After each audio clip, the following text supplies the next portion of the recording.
મજામાં? ઓકે, તો આજના લેક્ચરની શરૂઆત કરીએ. બરાબર ધ્યાન આપો. લાસ્ટ લેક્ચરની અંદર આપણે નવું ચેપ્ટર ચાલુ કર્યું, ઠીક છે. એની અંદર છેલ્લી થિયરી આપણે ભણી ગયા હતા, બાયો સાવરનો નિયમ. સૌથી પહેલી થિયરી ભણ્યા હતા આપણે ઓસ્ટ્રેડનો અવલોકન.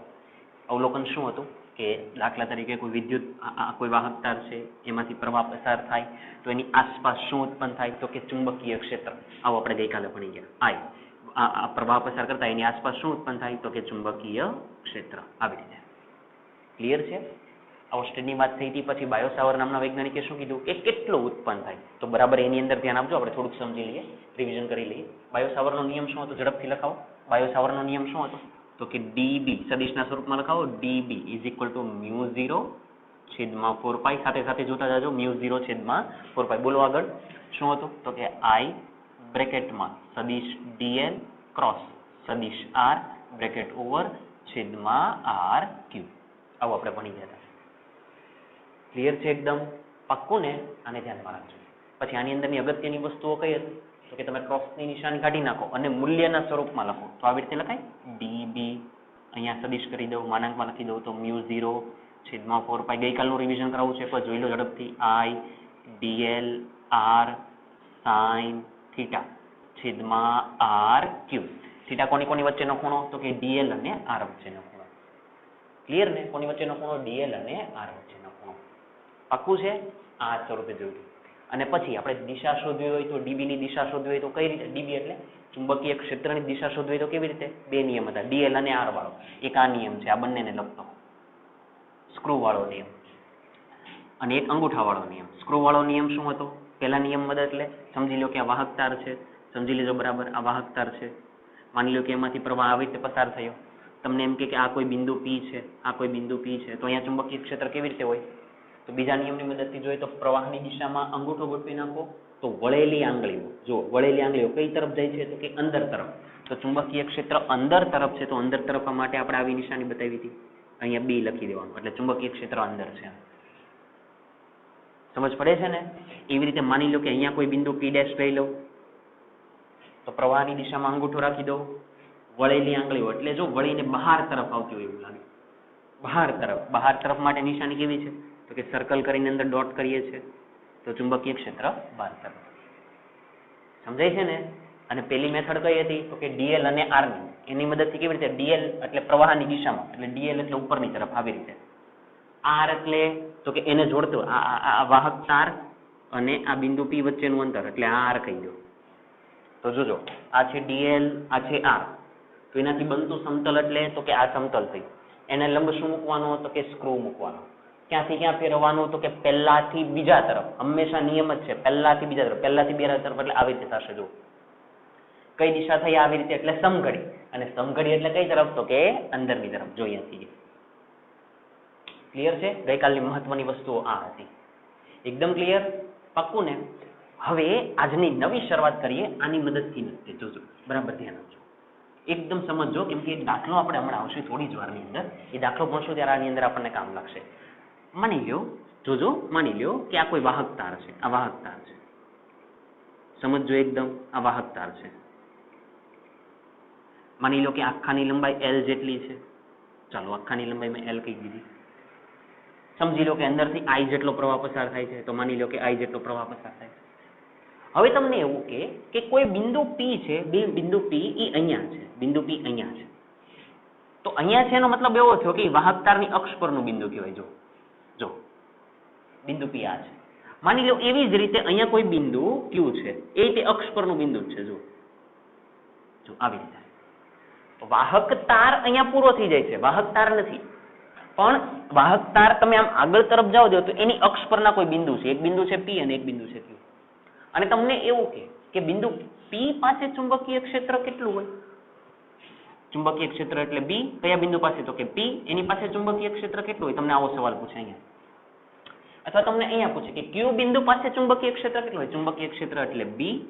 કયા બિંદુ પાસે તો કે Q, તો કે કેટલું હોય? આ આપને કે તમને આ બે સવાલ પૂછે. તો આનો જવાબ શું આવે? એકદમ સરળ છે, આની ઉપરથી મળી જશે. જોજો સાંભળજો, આની ઉપરથી મળશે એકદમ સરળ રીતે. જોજો આ ડીબી છે, પેલા સમીકરણ લખો છો, પછી આપણને ડાયરેક્ટ સમજી લેવાનું છે, ડાયરેક્ટ યાદ રાખવાનું, પણ અત્યારે સમજી લો. DB is equal to mu 0/4π okay, સમીકરણ છે I સદિશ dl ક્રોસ સદિશ r upon r cube. Okay, આવું સમીકરણ છે. હવે થોડું સમજો. dl એટલે કઈ તરફ? તો કે ઉપરની તરફ. પ્રવાહની દિશામાં સૂક્ષ્મ ખંડ લઈ લો, માની કે આ ખંડ લઈ લો, તો આ ન બતાવતો કે વાંધો નથી, પણ એટલે માની લો કે આટલો ખંડ લઈ લીધો, તો એ કઈ તરફ? તો કે ઉપરની તરફ, એટલે ખંડ આ તરફ. ઓકે, r એટલે કોણ? તો કે જે તે ખંડથી જે તે બિંદુ વચ્ચેનું અંતર. તો તમારો ખંડ આ છે, એટલે અહીંયાથી અને બિંદુ આ છે, તો એ બે વચ્ચેનું અંતર, એને તમે r નામ આપી દીધું, અહીંયા r નામ આપી દીધું. ઓકે, તો r એ કઈ તરફ? તો કે એ તરફ જ છે. જુઓ, dl કઈ તરફ? તો કે ઉપરની તરફ. r કઈ તરફ? તો કે અહીંયાથી અહીંયા સુધીનું અંતર, એટલે એ પણ ઉપર તરફ જ છે, એટલે બંને એક જ દિશામાં થયા મિત્રો. dl અને r બંને એક જ દિશામાં થયા, ઉપરની તરફ. તો એનો મતલબ એવો થયો કે dl સમાંતર r, તો આનો મતલબ થીટા બરાબર 0, કેમ કે બંને કેવી દિશામાં થયા? એક દિશામાં. તો મિત્રો આનો મતલબ શું થાય? તો કે જોજો, db સદિશ ઇઝ ઇક્વલ ટુ, ચાલો મૂલ્ય સ્વરૂપે લઈએ, કેમ કે થીટાની આપણે વાત કરીએ છીએ, એટલે db μ0 છેદમાં 4 પાઈ, ઉતાવળ નહીં કરતા, i dl r sin 0 છેદમાં તો કે r ક્યુબ. બોલાવું થાય. અને sin 0 ની કિંમત તો કે 0, આખાના ગુણાકારમાં કાંઈ પણ 0, એટલે db ની કિંમત કેટલી આવી? તો કે 0. એનો મતલબ એવો થયો કે આટલા સૂક્ષ્મ ખંડને કારણે અહીંયા ચુંબકીય ક્ષેત્ર કેટલું? 0. તો પછી મિત્રો આખાને કારણે પણ આખું સંકલન લઈને તમે db કર્યું તો પણ કેટલું થાય? 0 જ થાય. આનો મતલબ એવો થયો કે વાહક તાર લઈ લ્યો, તો એની અક્ષ ઉપરનું કોઈ પણ બિંદુ લઈ લો, ચાહે આ લઈ લ્યો. હવે તમે આની વાત કરો, અહીંયા તો 0 મળી ગયું, એટલે અહીંનું આપણું કામ પૂરું થઈ ગયું. ચાલો, અહીંયાનું કામ પૂરું થઈ ગયું, આ કામ આવી ગયું, આનો જવાબ આવ્યો 0. હવે આને સમજો સેમ એ જ રીતે. ચાલો, dl કઈ બાજુ? તો કે નીચે. જો હવે આપણે નીચેથી જોઈએ છે, એટલે નીચે આવી રીતે લઈ લો. પ્રવાહ કઈ તરફ જાય છે? સોરી, r કઈ બાજુ? તો કે એ પણ નીચે તરફ. સમજ પડે છે? અથવા તો એવી રીતે સમજો, જો આપણે આવી વાત થઈ હતી ગઈકાલે, હું પ્રવાહની દિશા નથી બદલતો, મેં ગઈકાલે આવું પણ કીધું હતું કે પ્રવાહની દિશામાં dl ખંડની દિશા રાખવાની. વાંધો નહીં, એવું રાખો. તો માની લો કે dl કઈ તરફ? તો કે ઉપરની તરફ. ધ્યાનમાં રાખજો, આ બિંદુની વાત કરું છું. આ બિંદુ એ dl કઈ તરફ? તો કે ઉપરની તરફ. dl ઉપર છે, જોજો. હવે r એટલે તો કે આ ખંડથી અહીંયા સુધીનું અંતર. ચાલો આ અંતર લઈ લો, માની લો કે હું r ડેશ નામ આપી દઉં, વાંધો નહીં, આપી દો. ચાલો, હવે dl ઉપર તરફ છે, r ડેશ નીચે તરફ છે, એટલે તમારે સમીકરણમાં શું આવે? dl into r ડેશ આવશે. આટલું ક્લિયર? હવે બંને કેવી દિશામાં? વિરુદ્ધ દિશામાં.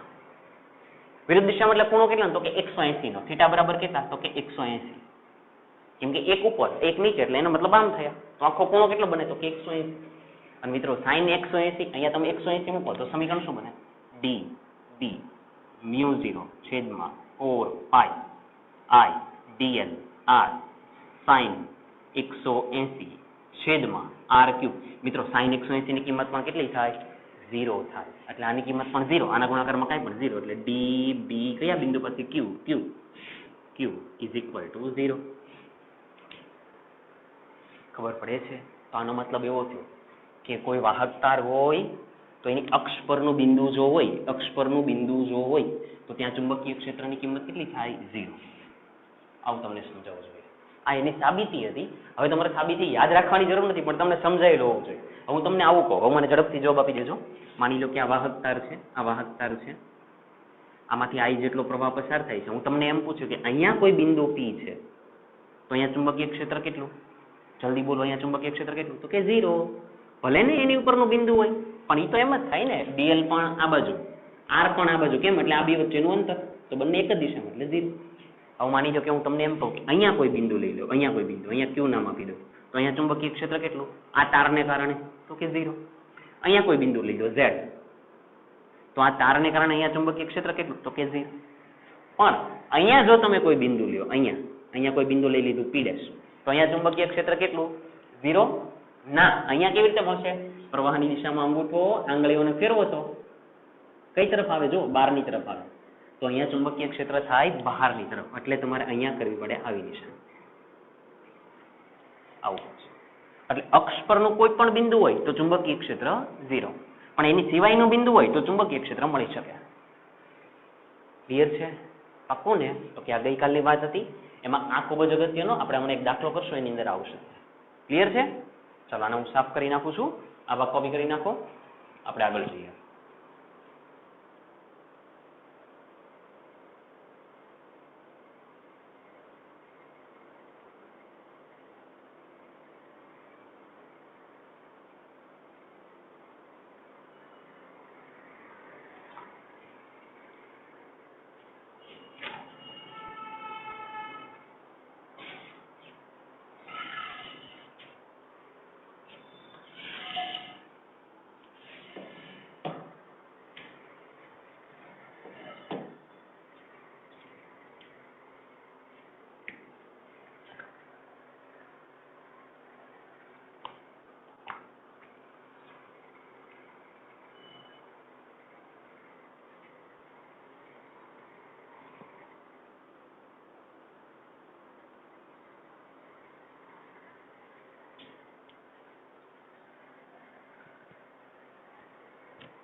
ચાલો તો આગળ જઈએ. હવે આજનો એકદમ મહત્વનો સવાલ, એક આખી થિયરી ભણશું આપણે. જો કે સેમ આવી થિયરી આપણે ભણી ગયા છીએ, તમને યાદ કરાવીશું અને એની ઉપરના દાખલા લઈએ. ઓકે, શરૂઆત કરીએ. ચાલો થોડુંક યાદ કરવાનો પ્રયત્ન કરો, જે યાદ કરાવવું એ. મિત્રો, પહેલા ચેપ્ટરની અંદર તમે યાદ કરો, તમે એક આવી રીતે વિદ્યુત ભારિત લૂપ લીધી હતી અથવા તો રિંગ લીધી હતી, કઈ યાદ આવતું હશે. પછી તમે એ લૂપ ઉપર ધન વિદ્યુત ભાર આવી રીતે ગોઠવી દીધા હતા. યાદ કરો, આવું કંઈક ભણી ગયા હતા આપણે, યાદ આવે છે? હા. પછી આની પછી આગળ શું વાત થઈ હતી યાદ કરો તો કે આ વિદ્યુત ભાર ધારિત રિંગને કારણે તેની અક્ષ ઉપર, એની અક્ષ એટલે તમે આવી રીતે કીધા હતા અક્ષ, એની અક્ષ ઉપરનો કોઈ બિંદુ, માની લો કે આ બિંદુ P, તો અહીંયા તમે શું શોધ્યું હતું? વિદ્યુત ક્ષેત્ર. કેમ કે આ વિદ્યુત ભાર છે તો આ બિંદુએ શું મળતું હતું? વિદ્યુત ક્ષેત્ર. કોઈ વિદ્યુત ભાર ધારિત રિંગ કહી દો, લૂપ કહી દો, બધાનો મતલબ એક છે. તો એના કારણે તમે P બિંદુ પાસે વિદ્યુત ક્ષેત્રનું સૂત્ર મેળવ્યું હતું. યાદ કરો તો EP બરાબર શું સૂત્ર હતું? તો કે KQX છેદમાં A² + X² 3/2. આ સમીકરણ મિત્રો તમને યાદ હોવું જોઈએ. જો નથી યાદ તો પાછું રિવિઝન કરીને આને યાદ કરી લેજો. આમાં બધાની ઓળખ આપીએ. K એટલે તો કે 1/4πε0, ખ્યાલ જ છે. Q એટલે આખી રિંગ પરનો વિદ્યુત ભાર, જોજો Q. X એટલે તો કે કેન્દ્રથી અહીંયા સુધીનું અંતર X આપ્યું હતું. પછી A એટલે તો કે રિંગની ત્રિજ્યા, એટલે આ રિંગની ત્રિજ્યા એ. જો બધાને વાત થઈ ગઈ. આવો આપણે ભણી ગયા હતા. તો પહેલા ચેપ્ટરની અંદર આપણે શું ભણી ગયા હતા? તો કે કોઈ વિદ્યુત ભારિત રિંગના કારણે તેની અક્ષ પરના બિંદુ પાસે વિદ્યુત ક્ષેત્રનું સમીકરણ મેળવો, આ હતું. તો આજનો સવાલ શું હશે? વિદ્યુત ભારની જગ્યાએ શું પસાર કરવાનો? વિદ્યુત પ્રવાહ. એટલે હવેનો સવાલ શું થાય? તો કે વિદ્યુત પ્રવાહ ધારિત રિંગના કારણે તેની અક્ષ પરના બિંદુ પાસે બાયો-સાવરના નિયમ પરથી ચુંબકીય ક્ષેત્રનું સમીકરણ મેળવો. એટલે આપણે અહીંયા ચુંબકીય ક્ષેત્રની વાત કરશું, એટલે અહીંયા B. આવું કહું છું. સમજાય છે? પાક્કું ને? આ સમીકરણ યાદ રાખજો, કેમ કે MCQ જ્યારે કરશો ને મિત્રો ત્યારે તમને કામમાં લાગશે. ચાલો કે આજના સવાલની શરૂઆત કરીએ. શું થશે આજનો સવાલ? કયા નિયમની મદદથી? બાયો-સાવરના નિયમની મદદથી. ચાલો શરૂઆત કરીએ. સવાલ લખવી જોજો. બાયો-સાવરના નિયમની મદદથી નિયમ કયો વાપરવાનો? તો કે બાયો-સાવરનો નિયમ. આ કયો? આગળ જાઓ. બાયો-સાવરના નિયમની મદદથી વિદ્યુત પ્રવાહ ધારિત શબ્દ જોજો. તો કે રિંગ કહો કે લૂપ કહો કે બંધગાળો કહો, બધાનો મતલબ એક છે, બંધગાળો. ઓકે. વિદ્યુત પ્રવાહ ધારિત રિંગ ને કારણે તેની અક્ષ પરના બિંદુ પાસે ચુંબકીય ક્ષેત્રનું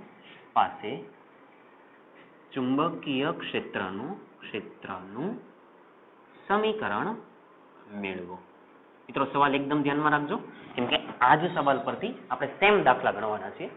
શરૂઆત કરીએ. પહેલા સવાલને સમજીએ ફરી એક વખત અને પછી આગળ જઈએ. શું કહે છે? વાંચો તો શું કહે છે? બાયો સાવર્ટના નિયમની મદદથી, એટલે બાયો સાવર્ટના નિયમનું પેલું સમીકરણ છે એનો ઉપયોગ કરવાનો. પછી આગળ વિદ્યુત પ્રવાહ ધારિત રિંગ, એટલે એનો મતલબ એક રિંગ દોરી દો અને વિદ્યુત પ્રવાહ કીધો તો અંદરથી પ્રવાહ પસાર કરી દો. પ્રવાહ ધારિત રિંગને કારણે તેની અક્ષ, એટલે એની અક્ષ પરનું કોઈ બિંદુ લઈ લો અને ત્યાં કોનું સમીકરણ? તો કે ચુંબકીય ક્ષેત્ર. ક્લિયર છે ને? સમજાય જ છે. ચાલો ઓકે, ચાલો હું લૂપ રિંગ લઈ લઉં અથવા તો લૂપ લઈ લઉં. માની લો કે આ વિદ્યુત પ્રવાહ ધારિત લૂપ લઈ લઉં છું. થોડી વ્યવસ્થિત કરીએ ફરીથી, બરાબર ધ્યાન આપજો. ઓકે, ચાલો ચાલશે.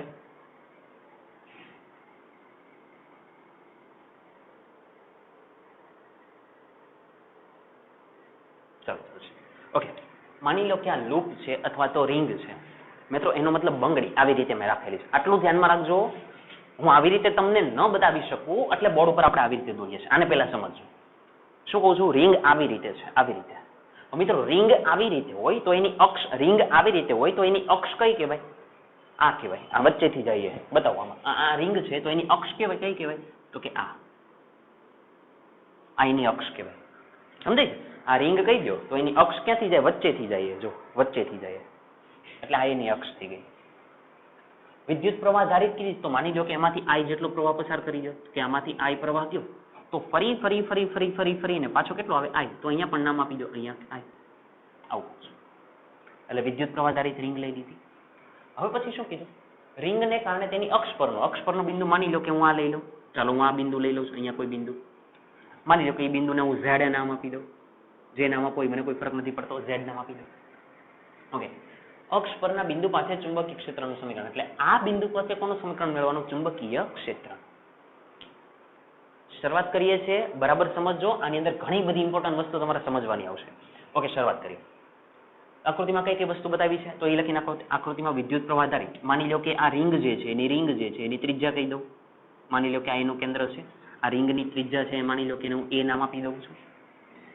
લૂપના કેન્દ્રથી આ બિંદુ કોઈ જે છે એ કેટલા અંતરે છે? તો કે અક્ષ પરનો બિંદુ, તો અહીંયા એક્સ અક્ષ છે તો હું એક્સ નામ આપી દઉં. એક્સ નામ આપી દીધું. કે કેન્દ્રથી કેટલા અંતરે છે? તો કે એક્સ અંતરે. ક્લિયર? અને હજી એક અગત્યની વસ્તુ જુઓ, વિદ્યુત પ્રવાહ ધારિત લૂપ આ છે તો એનો મતલબ એવો થાય, હવે સમજો કે પ્રવાહ છે એ આવી રીતે ગોળ ફરે છે, આવી રીતે. હવે આવી રીતે એટલે ઉપરનો છેડાનો ભાગ લઉં ત્યારે પ્રવાહ અંદર જતો હોય એવું લાગે. જો હું આ છેડાની વાત કરું ત્યારે આપણે આકૃતિમાં આમ જોઈએ ને તો આપણને આમ જતો એવું લાગે, પણ થોડું સમજો રિંગ આવી રીતે નથી, રિંગ આપણી આવી રીતે છે. તો એનો મતલબ ઉપરના છેડા પાસે પ્રવાહ અંદર જતો હોય એવું લાગે. ઉપરના છેડા પાસે પ્રવાહ ક્યાં જતો હોય? અંદર જતો હોય એવું લાગે. આને ધ્યાનમાં રાખજો. તો માની લો કે ઉપરના છેડાથી આ બિંદુ વચ્ચેનું અંતર r છે, એટલે આ અંતરને હું r નામ આપી દઉં. આ કયું અંતર r છે એને જોજો મિત્રો, યાદ કરો. આપણે ઓલો પ્રવાહ ધારિત વાહક તાર સીધો લીધો. માની લો કે P બિંદુ અહીંયા છે તો એની વચ્ચે જો તમે અહીંથી પ્રવાહ ખંડ આટલો કહેતા હતા અને પછી અહીંયાથી અહીંયા સુધીનું અંતર r આપતા, જો એ અંતર r યા છે. આટલી ખબર પડે છે? અહીંયાથી આ અંતર કેટલું છે? તો કે r છે. એટલે આને આપણે ખૂબ જ અગત્યના છે. આટલી વાત છે આની અંદર. તો પેલા છે ને જેટલું દેખાય છે એટલાનું લખાણ લખી નાખો. શું કે છે જોજો. તો કે આકૃતિમાં દર્શાવ્યા પ્રમાણે કેટલી ત્રિજ્યાની? તો કે a ત્રિજ્યાની વિદ્યુત પ્રવાહ ધારિત લૂપને કારણે તેનાથી કેટલા અંતરે? તો કે x અંતરે આવેલા બિંદુ z પાસે શું શોધવું છે? તો કે ચુંબકીય ક્ષેત્ર. શું કામ ચુંબકીય ક્ષેત્ર? યાદ કરો. તો કે આની અંદર પ્રવાહ પસાર થાય છે. પ્રવાહ પસાર થાય તો આજુબાજુમાં શું ઉત્પન્ન થાય? તો કે ચુંબકીય ક્ષેત્ર. ક્લિયર વસ્તુ છે. પ્રવાહની દિશામાં તમે અંગૂઠો ગોતવી નાખો, તમે આંગળીઓને આમ ફેરવો તો આખું જો આવી રીતે ચુંબકીય ક્ષેત્ર મળે. તો એવી રીતે આ બાજુ પણ હશે. ક્લિયર છે? તો લખીએ. આકૃતિમાં દર્શાવ્યા પ્રમાણે કેટલી ત્રિજ્યા? તો કે a ત્રિજ્યાની વિદ્યુત પ્રવાહ ધારિત લૂપને કારણે તેની અક્ષ પરના બિંદુ લૂપને કારણે તેના કેન્દ્રથી x અંતરે આવેલા તેના કારણે લૂપના કેન્દ્રથી કેટલા અંતરે? તો કે x અંતરે આવેલા બિંદુ કયું? તો કે z પાસે ચુંબકીય ક્ષેત્ર મેળવવું છે. આ આપણું કામ છે. વાક્ય રચના જે તે લખો, એમાં કઈ વાંધો નથી, પણ થોડીક વ્યવસ્થિત લખવાનું અને આની અંદર સમજાવવું જોઈએ. આવી ગઈ બધી વસ્તુ. હવે સમજીએ, ધ્યાન આપજો બરાબર. મિત્રો હવે સમજો કે મારે આખી આ લૂપ જે છે ને, આખી લૂપ એના કારણે મારે અહીંયા ચુંબકીય ક્ષેત્ર શોધવું છે. તો યાદ કરો, તો આખાને કારણે શોધવું હોય તો પહેલા શું કરાય? સૂક્ષ્મને કારણે શોધાય. સૂક્ષ્મને કારણે સૂક્ષ્મ ચુંબકીય ક્ષેત્ર એટલે ડીબી, અને ડીબી ની વાત કરો એટલે સીધો બાયો-સાવર્ટનો નિયમ લાગે. તો હું શું કરીશ? આખાને કારણે શોધવું છે તો હું સૂક્ષ્મને કારણે શોધીશ અને આખાનું સંકલન કરી નાખીશ. ફરીથી સૂક્ષ્મ ખંડને કારણે શોધી નાખીશ. આની અંદર સૂક્ષ્મ ખંડ બતાવું તમને, એને કારણે શોધી નાખીશ અને પછી આખાનું શું કરી નાખીશ? સંકલન. એટલે પહેલા હું કેવું ચુંબકીય ક્ષેત્ર શોધીશ? સૂક્ષ્મ. હવે કઈ રીતે મળે છે એને સમજો મિત્રો, જોજો બરાબર. મેં આ છેડાને અહીંયા સાથે જોઈન્ટ કર્યો છે, તો જોજો પ્રવાહ આવી રીતે જાય છે, આવી રીતે જાય છે. આપણી આકૃતિની અંદર આમ દેખાય છે, ખરેખર કેવી રીતે જાય છે કે પ્રવાહ જાય છે આવી રીતે છે. આ છેડો એટલે આવી રીતે છે. તો હવે ચુંબકીય ક્ષેત્ર કેવી રીતે થાય આ બિંદુ પાસે, એને સમજો મિત્રો. પ્રવાહ કઈ તરફ છે? અંદરની તરફ. જોજો પ્રવાહ આવે છે, જાય છે. પ્રવાહ અંદરની તરફ, તો અંદરની તરફ એટલે અંગૂઠો આવી રીતે, એટલે આવી રીતે. તો વળેલી આંગળી ચુંબકીય ક્ષેત્રની દિશા, એટલે તમે આમ કરો તો વળેલી આંગળી ચુંબકીય ક્ષેત્રની દિશા. તો અહીંયા જો, અહીંયા આવી રીતે આમ નીચે તરફ જાતા હોય એવું લાગે. જો હજી એક વસ્તુ અગત્યની સમજાવું, જોજો ફરીથી સમજો. પ્રવાહ કેવી રીતે જાય છે? તો કે આવી રીતે જાય છે. તો જો ઉપરના છેડા પાસે પ્રવાહ આમ થતો હોય એવું લાગે, ઉપરનો આટલો હું ખંડ લઈ લઉં તો ને આવી રીતે પ્રવાહ થતો હોય એવું લાગે. તો તમે પ્રવાહની દિશામાં અંગૂઠો ગોઠવી નાખો તો વળેલી આંગળી, એટલે આ વળેલી આંગળીઓ, વળેલી આંગળી અહીંયા લાવો તો જો આવી રીતે તમને દેખાય. તો એ ખબર પડી ગઈ કે ક્યાંક નીચે તરફ જાય છે. પણ મિત્રો એવું થાય ને, નીચે તરફ કેવી રીતે? નીચે તરફ સીધા, થોડાક ત્રાંસા, આવી રીતે કઈ તરફ? હું કહું એને સમજો. આપણે એમ કહીએ કે નીચે તરફ, ઓકે નીચે તરફ, પણ કઈ બાજુ? આ બાજુ કે નીચે? ખબર પડે છે? તો એ કઈ રીતે ખબર પડે એને સાંભળજો મિત્રો. સમજો કે આપણે થોડી વાર પહેલા આવી રીતે ભણી ગયા છીએ કે આ વિદ્યુત પ્રવાહ આધારિત વાહક તાર લઈ લીધો, એમાંથી પ્રવાહ I પસાર થાય છે. અહીંયા કોઈ બિંદુ માની લો કે P બિંદુ લઈ લો, અહીંયા લઈ લો, ચાલો થોડુંક વધારે સમજાય. અહીંયા કોઈ બિંદુ P લઈ લો. તો હવે સમજો, અમારી વાત હું જે બોલું ને એને સમજો. આ પ્રવાહ છે આવી રીતે ઉપર તરફ જાય છે. તો ચુંબકીય ક્ષેત્ર તમારે શોધવું હોય તો તમે આવી રીતે ઉપયોગ કરીને તો તમે કહી શકો કે અંદર તરફ છે. પણ ઓલો નિયમ એટલે તો કે DL એટલે કઈ તરફ? તો કે ઉપરની તરફ. એટલે DL ઉપરની તરફ છે. જોજો DL એ ઉપરની તરફ છે. R એટલે અહીંયા વચ્ચેનું અંતર. ઓકે, R આ તરફ છે, DL ઉપર તરફ, R આ તરફ, એટલે સમતલ આ બની ગયું. સ્ક્રૂ મૂકો, DL થી R ફેરવો એટલે સમઘડી, એટલે અંદર ગયું. ક્યાંથી ક્યાં ફેરવા? તો કે DL થી R એટલે આ R ની વાત છે. અને ચુંબકીય ક્ષેત્ર ક્યાં મળે છે? અંદર મળે છે. જો ફરીથી આવી રીતે તમે આમ ફેરવો તો ચુંબકીય ક્ષેત્ર ક્યાં મળે? તો કે અંદર મળે. ચુંબકીય ક્ષેત્ર અંદર છે. જોજો ચુંબકીય ક્ષેત્ર અંદર છે. એટલે અહીંયા એક B ની વાત થઈ. હવે હું કહું નહીં, જોજો DL ક્યાં છે? તો કે આવી રીતે સીધા છે. R કેવી રીતે છે? તો કે આવી રીતે આડા છે. થોડુંક સમજજો હું શું સમજાવવા માંગુ છું. અને B ક્યાં મળ્યા? તો કે અંદર મળ્યા. ઈ આવી રીતે છે. તો સાંભળજો મિત્રો, જ્યારે તમે ક્રોસ પ્રોડક્ટ ની વાત કરો આવી રીતે DL ક્રોસ R, આની મદદથી તમે કોની દિશા લેવા? તો કે આની મદદથી આપણે દિશા લેવા B ની. જો તમે DL ક્રોસ R કરીને જવાબ લાવો તો આનો મતલબ એવો થાય કે B પણ એ DL ને લંબ હોય અને B R ને પણ લંબ હોય. આ કન્ડિશનનું પાલન થઈ જ જાય બતાવવાની અંદર. જો તમે આ બંનેનો ગુણાકાર કરીને ક્રોસ પ્રોડક્ટ લગાવીને B ની દિશા શોધો તો એનો મતલબ એવો થાય કે B એ DL ને પણ લંબ હોય અને B એ R ને પણ લંબ જ હોય. સમજીએ હવે આકૃતિમાં સમજીએ. B કઈ તરફ? તો કે અંદરની તરફ. જોજો મિત્રો, જોજો આવી રીતે. હવે DL કઈ તરફ છે? તો કે ઉપરની તરફ. જો બંને વચ્ચેનો ખૂણો 90. જો એટલે મેં કીધું કે 90 ડિગ્રી. હવે આને ચેક કરો. B કઈ તરફ? તો કે અંદરની તરફ. R કઈ તરફ? તો કે આ તરફ. જો આ તરફ, એટલે હું આવી રીતે લઈ લઉં. જો ખૂણો બની ગયો 90. જો આવી રીતે જોશો તો દેખાય, આવી રીતે તમને ક્લિયર દેખાશે. ક્લિયર છે?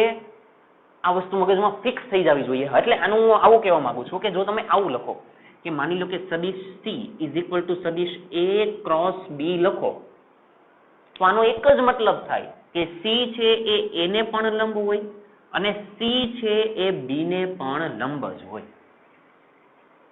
ક્લિયર? આ ઉદાહરણ પરથી પણ આપણને ખબર પડી ગઈ. ફરીથી એક વખત બી કઈ બાજુ? તો કે અંદરની તરફ.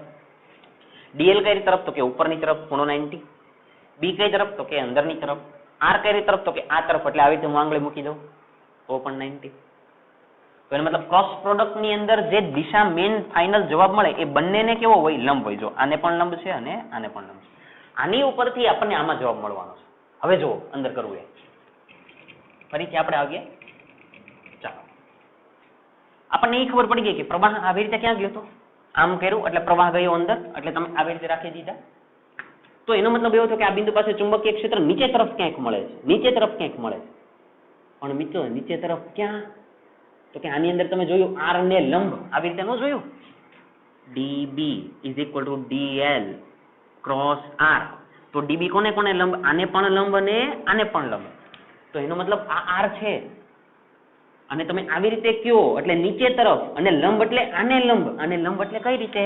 એક્ઝેક્ટ આવી રીતે.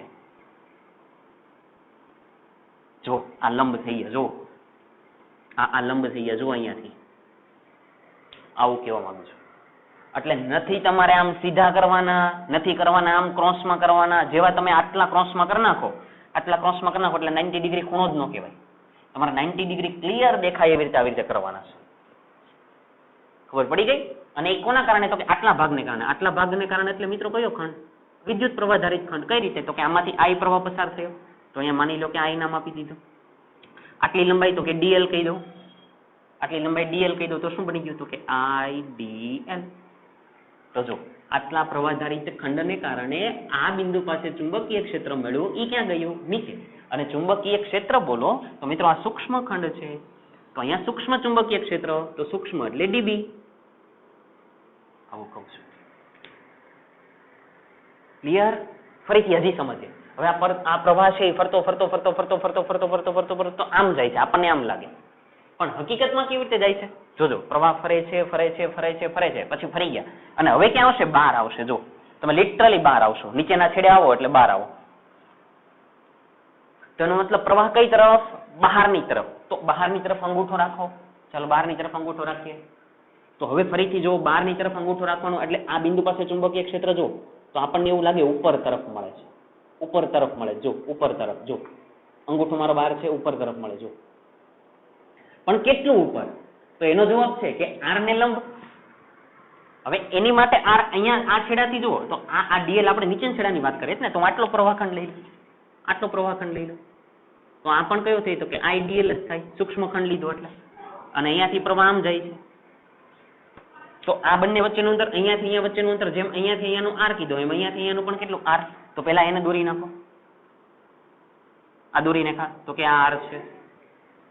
હવે ફરીથી જુઓ, પ્રવાહ બહાર તરફ આવે છે. આપણી વાત થઈ પ્રવાહ બહાર તરફ આવે છે. તો પ્રવાહ બહાર તરફ આવે એટલે અંગૂઠો બહાર રાખો. તો ચુંબકીય ક્ષેત્ર જો ઉપર તરફ મળતું એવું લાગે છે, પણ કેટલું ઉપર? તો કે આર ને લંબ. હવે આર ને લંબ કયો એટલે એક્ઝેક્ટ થવા જોઈએ. આવી રીતે આવું કેવું માંગુ છું. એટલે જો આ અને આ એકબીજાને લંબ થઈ ગયા એઝ ઇટ ઇઝ. આ અને આ એકબીજાને લંબ થઈ ગયા. આ ખંડને કારણે આ ચુંબકીય ક્ષેત્ર કેટલું? તો કે ડીબી. એ પણ સૂક્ષ્મ જ મળે કેમ કે આ સૂક્ષ્મ એટલે અહીંયા પણ કેટલું? સૂક્ષ્મ. ક્લિયર? આ સમજાવવા માંગુ છું. એટલે પેલા તમને આટલું ક્લિયર થવું જોઈએ. હવે આપણે સમજીએ. ફિઝિક્સની અંદર મેં સમજાવ્યું કે કોઈ પણ વસ્તુ ત્રાંસી હોય, જો આ ત્રાંસા છે તો ત્રાંસા હોય એના પાછા ખંડ બને, એના ઘટક બને. આપણે આવી રીતે કરીએ છીએ કે કોઈ પણ વસ્તુ આવી રીતે ત્રાંસી હોય તો એના ઘટક પાડીએ છીએ પાછા આવી રીતે. કોઈ એક ઘટક આ અને એક ઘટક આ, તો એક ઘટક આમાંય પાડવા પડે તો પાડીએ. જોજો હવે સમજો, માની લો કે હું એક સીધી રેખા ખાલી આમ દોરી દઉં વાય અક્ષને અનુરૂપ. તો જોજો હું આ સીધી રેખા દોરી દઉં. સમજો મિત્રો,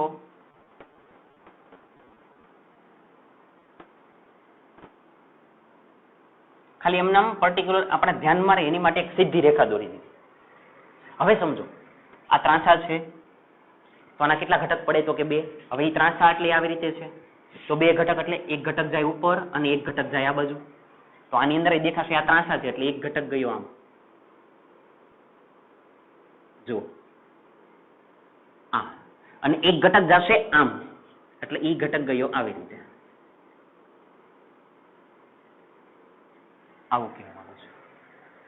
એટલે આના બે ઘટક પડ્યા આવી રીતે. હવે એવું સેમ જોવા જાવ તો નીચે થશે. આ ત્રાંસા છે, આ ત્રાંસા છે, એટલે એને તમે માની લો કે તમે આવી રીતે દોરી દીધા તો એના બે ઘટક ત્રાંસા છે એટલે એક ઘટક જાય આ બાજુ અને એક ઘટક જાય આ બાજુ. તો જો આનો એક ઘટક જશે નીચે એટલે એને લઈ લો નીચે એકને, આ માની લો કે આ નીચે લઈ લીધા, અને એક ઘટક જાય આ બાજુ એટલે એ તો આની દિશામાં જ જવાનો છે એટલે એ આમ નામ જ જશે. એવું માની લેજો કે એ પણ આમ જ જાય છે. આ બીજો ઘટક લઈ લો. જો ક્લિયર? હવે બીજી વાત ચાલુ થઈ કે જેવા તમે ઘટક પાડી દો તો આપણો નિયમ છે જ્યાં ખૂણો બને ત્યાં ઘટક આપતા હતા. ખૂણો બને એટલે માની લો કે અહીંયા ખૂણો બન્યો હોય, અહીંયા ખૂણો બન્યો હોય, આ તમારા ડીબી હોય, તો અહીંયા ખૂણો બને તો અહીંયા તમે શું નામ આપો? DB cos theta. અને જો અહીંયા કોસ થીટા આવે તો અહીંયા ઘટક કયો આવે? તો કે ડીબી સાઇન થીટા. આ આપણી વાત હતી. તો હવે આપણે ખૂણો જોવો પડે કે આમાં ખૂણો ક્યાં બને છે. તો હવે ખૂણો શોધીએ. હવે જોજો જે કરવું હોય જોજો, સમજજો બરાબર. અને મિત્રો ઘટક માટેનો ખૂણો કયો ધ્યાનમાં લેવાનો એ જોઈ લો, પેલા એક વખત સમજી લો. જો કે ખ્યાલ જ છે પણ તો એક વખત જોઈ લે. મિત્રો હું ઘટક સાથેનો ખૂણો જોવાનો, આ અને આની વચ્ચેનો ખૂણો કયો લઉં? થીટા. તો પછી આને કહેવાય ડીબી કોસ થીટા. આ ઘટક અને જે મેન હોય એની વચ્ચેનો ખૂણો ધ્યાનમાં લેવાનો, અથવા તો અહીંયા ન બનતો હોય ને અહીંયા બનતો હોય. ઘટક અને મેન આ હતા તો અહીંયા જો ખૂણો બને તો અહીંયા કહેવાય ડીબી કોસ થીટા. સેમ હવે આ પેટર્ન આની અંદર સમજીએ. જોજો, માની લ્યો કે આ આર અને આ એક્સ વાળી જે રેખા છે એ બંને વચ્ચે હું થીટા ખૂણો ધારી લઉં છું. કેટલો ધારું છું? થીટા. એટલે તમે તરત બોલશો કે સર તો આ ઘટક થઈ ગયો ડીબી કોસ થીટા. મિત્રો નો થાય. મેં કીધું કે સાચો ઘટક અને જે તે હતા એની વચ્ચેનો ખૂણો, મેં એની વચ્ચેનો ખૂણો નથી ધાર્યો. જો મેં ધાર્યો છે આ અને આ રેખા વચ્ચેનો ધાર્યો છે. મારે હકીકતમાં જોતો હોય તો ખૂણો જોઈએ, જો કાં તો અહીંયાથી અહીંયા આટલો જોઈએ અને કાં તો આટલો જોઈએ, અથવા નીચે જુઓ તો તમારે આ સાચા છે એટલે એનો મતલબ અહીંયાથી આટલો ખૂણો જોઈએ અને કાં તો અહીંયાથી આટલો ખૂણો જોઈએ. ખબર પડે? એટલે મેં આ ખૂણો ધાર્યો થીટા. ઓકે, હવે મિત્રો સમજો, જો આ ખૂણો થીટા હોય તો મિત્રો એવી રીતે સેમ આ નીચેનો ભાગ છે, જો આ ખૂણો પણ થીટા હોય. જો ફરીથી આ ખૂણો થીટા હોય, જો દેખાય ક્લિયર, આ રેખા અને આ રેખા. તો સેમ અહીંયા એવું જ થાય, આ રેખા અને આ રેખા. તો ઓટોમેટિક આ ખૂણો પણ કેટલાનો થઈ જાય? તો કે થીટાનો થઈ જાય. ઓકે, હવે નવું સમજીએ મિત્રો. સમજજો, આ બંને વચ્ચેનો ખૂણો કેટલાનો? જોજો બરાબર. આ બે વચ્ચેનો ખૂણો કેટલાનો? જુઓ તો 90. હમણાં જ વાત થઈ. આ આર છે, આ ડીબી છે, તો આ બંને વચ્ચેનો ખૂણો કેટલાનો? તો કે 90 નો. જો અહીંયાથી અહીંયાનો એટલે આ 90. તો મિત્રો સમજો, આ ખૂણો અને આ ખૂણો, જો આટલા ત્રણ ખૂણા, એના ત્રણનો સરવાળો કેટલો થાય? 90. અહીંયા રહ્યા 90. તો આ ખૂણો શોધવો હોય તો આ કેટલાનો બને? આ કેટલાનો બને? તો કે આ 90 માંથી આ અને આ બાદ કરવા પડે. મારે આ ખૂણો શોધવો હોય તો આખો કેટલાનો? જો અહીંયાથી ચાલુ કરો તમે, અહીંયાથી ચાલુ કરો તો તમે જો આખો 90 નો મળે છે. તો આખો કેટલાનો? 90 નો. જોજો આખો 90 નો. તો એની અંદર કોણ કોણ? તો કે થીટા એની અંદર છે, થીટા પ્લસ થીટા. આ નથી ખબર તો એને દાખલા તરીકે હું પી નામ આપી દઉં. નથી ખબર એને પી નામ આપી દીધું. જોજો અહીંયા મેં પી નામ લખી દીધું. માનો કે આ પી ખૂણો બન્યો તો થીટા 2 થીટા એટલે 90 is equal to 2 theta plus પી. તો પી બરાબર કેટલા? તો કે 90 માઇનસ 2 થીટા. એનો મતલબ આ પી નથી, આ પી એટલે કેટલા છે? તો કે 90 માઇનસ 2 થીટા. એટલે આ ખૂણો બન્યો 90 માઇનસ 2 થીટા. હજી સમજો, આ બન્યો 90 માઇનસ 2 થીટા. તો મિત્રો આ જવાબ આપો તો આ કેટલું બને? આ ખૂણો. હવે આને સમજીએ. જોજો મિત્રો, આ જવાબ કઈ રીતે આવે ને સમજો. જોજો તમે, અહીંયાથી ચાલુ કરું, જોજો સમજીએ. અહીંયાથી ચાલુ કરું તો આટલો 90 કહેવાય. જો ક્લિયર દેખાય છે? આ અને આ આટલો 90 કહેવાય. હવે આટલો 90 એનો મતલબ શું? આ 90 ની અંદર કોણ કોણ આવી ગયા? તો કે આટલો ભાગ આવી ગયો. જો આ આવી ગયો, આ આવી ગયો અને આ આવી ગયો. એનો મતલબ આ પ્લસ આ બરાબર 90, આ પ્લસ આ એટલે જો આખો નીચેનો ભાગ થયો તો એના બરાબર કેટલા 90, તો આખો લખી દઉં 90. 90 ની અંદર કોણ કોણ, તો કે એક આ ભાગ એટલે આ થીટા વાળો એટલે આ લખી દીધા થીટા. એની અંદર બીજો આ ભાગ એટલે 90 - 2 થીટા પ્લસ 90 - 2 થીટા. એની અંદર હજી આ ભાગ મને નથી ખબર તો માની લો કે આને x નામ આપી દો તો પ્લસ x એટલે આખો 90 એટલે કોનો સરવાળો, તો કે આ અને આ એટલે થીટા, આ 90 - 2 થીટા વાળા, અને આ મને નથી ખબર એને કહી દો x. તો મિત્રો મને x જ જોઈએ છે, મારે x જ જોઈએ જો, કેમ કે આ x ખૂણો છે કોની વચ્ચેનો, તો કે જો આ ઓરિજિનલ ડીબી અને એના ઘટક વચ્ચેનો ખૂણો, જો ઓરિજિનલ ડીબી અને એના ઘટક વચ્ચેનો ખૂણો કયો છે, x છે. મારે એનું જ કામ છે તો આને હું પકડી રાખું તો સમજો આ 90 = 2 થીટામાંથી થીટા જાય તો minus theta plus 90 plus x, તો બંને બાજુથી 90 કેન્સલ, માઇનસ થીટા આ બાજુ જાય તો પ્લસ થીટા, તો થીટા = x. એનો મતલબ આ x છે એ થીટા છે, એનો મતલબ મિત્રો અહીંયા બન્યો થીટા ઘટક. હવે તમારું કામ ચાલુ થયું કે જો આ ડીબી અને એનો ઘટક એની વચ્ચેનો ખૂણો બન્યો થીટા, જ્યાં થીટા ખૂણો બને ત્યાં શું કેવું પડે, તો કે DB cos થીટા, આવું કહેવા માંગુ છું. તો એનો મતલબ એવો થયો કે જો અહીંયા DB cos થીટા તો આ ઘટક કયો, તો આ ઘટક બને DB sin થીટા. ક્લિયર? હવે મિત્રો સમજી લો કે નીચે DB cos થીટા બન્યો, નીચે DB cos થીટા બન્યો એ આના કારણે બન્યો, તો આના કારણે DB cos થીટા ક્યાં જાય, ઉપર, તો ઉપર પણ કયો હોય, તો કે DB cos થીટા. તો પછી આ બાજુ તો કયો જાય, DB sin થીટા છે, તો અહીંયા છે જ લખવાની જરૂર નથી, આ DB sin થીટા જો અહીંયા જાય છે. એનો મતલબ ઉપરના ઘટક DB cos થીટા છે અને આ જે ઘટક છે એ કયો છે, DB sin થીટા. આ ખબર પડી બીજું. ક્લિયર છે? આખી આકૃતિને હોય તો રિવાઇઝ કરીને જોજો કે જેથી તમને ખબર પડે કે મેં ખૂણા કઈ રીતે બનાવ્યા છે. ક્લિયર? ઓકે, તો હવે આપણને ખબર પડી ગઈ કે DB ના બે ઘટક DB cos થીટા અને આ બાજુના બંને ઘટક કયા મળ્યા, તો કે DB sin થીટા. ક્લિયર? ચાલો હવે કરીએ, એને ધ્યાન આપો. બસ હવે આ જે સમજવાનું તે આ જ સમજવાનું કીધું. હવે બધી આકૃતિ પૂરી થઈ ગઈ છે, હવે ખાલી આપણે લખીએ. હવે જોજો લખીએ, હવે લખવી જોજો. આ કેટલો સૂક્ષ્મ પ્રવાહખંડ હતો, તો કે IDL. એના કારણે કયા બિંદુ પાસે, તો કે Z બિંદુ પાસે. શું લખવાનું ચુંબકીય ક્ષેત્ર, હવે IDL જેટલા સૂક્ષ્મ પ્રવાહ ખંડ ને કારણે કયા બિંદુ પાસે, તો કે Z બિંદુ પાસે. Z બિંદુ પાસે ચુંબકીય ક્ષેત્ર, કયા બિંદુ પાસે, Z બિંદુ પાસે ચુંબકીય ક્ષેત્ર. ચાલો મિત્રો કેવી રીતે લખાય, IDL ને કારણે લખવું હોય તો બાયો-સાવર્ટના નિયમની મદદથી શું લખાય, તો કે DB = લખાવો સૂત્ર μ0/4π પછી I બ્રેકેટમાં DL ક્રોસ સદિશ R છેદમાં R3. આવું જ લખાય. હવે આને આની અંદર સમજી લઈએ તો કે DB, ચાલો DB એટલે કયા DB, આ ઉપર જાય છે DB, નીચે જાય DB એટલે એની વાત છે સૂક્ષ્મ ચુંબકીય ક્ષેત્ર જો IDL ના કારણે, આના કારણે અને આના કારણે. તો આ લખી દીધા DB. હવે આ બાજુ આવી જાઓ તો કે μ0/4π. હજી વાત નથી પૂરી થઈ, આને સમજો. I ક્રોસની નિશાની કાઢી નાખો તો શું થાય, તો કે DL R sin થીટા, ક્રોસની નિશાની કાઢી એટલે sin થીટા છેદમાં R3. કેન્સલ કરવાની ઉતાવળ નહીં કરવાની. અને મિત્રો અહીંયા ખૂણાના સ્વરૂપમાં લખું એનો મતલબ આપણે મૂલ્ય લખી નાખો, મૂલ્ય લખી નાખો એટલે અહીંયા માનાંક કરી નાખો. ક્લિયર? હવે અગત્યની વાત સમજો. હવેનો આ પ્રશ્ન થીટા કોની વચ્ચેનો, તો કે તમારો જવાબ છે DL અને R વચ્ચેનો. કોની વચ્ચેનો, DL અને R વચ્ચેનો. ખૂબ જ અગત્યનો. કોની વચ્ચેનો ખૂણો, DL અને R. મિત્રો આમાં DL ક્યાં છે, આમાં DL ક્યાં છે, આપણી રિંગ આમ નથી, આપણી રિંગ આમ છે.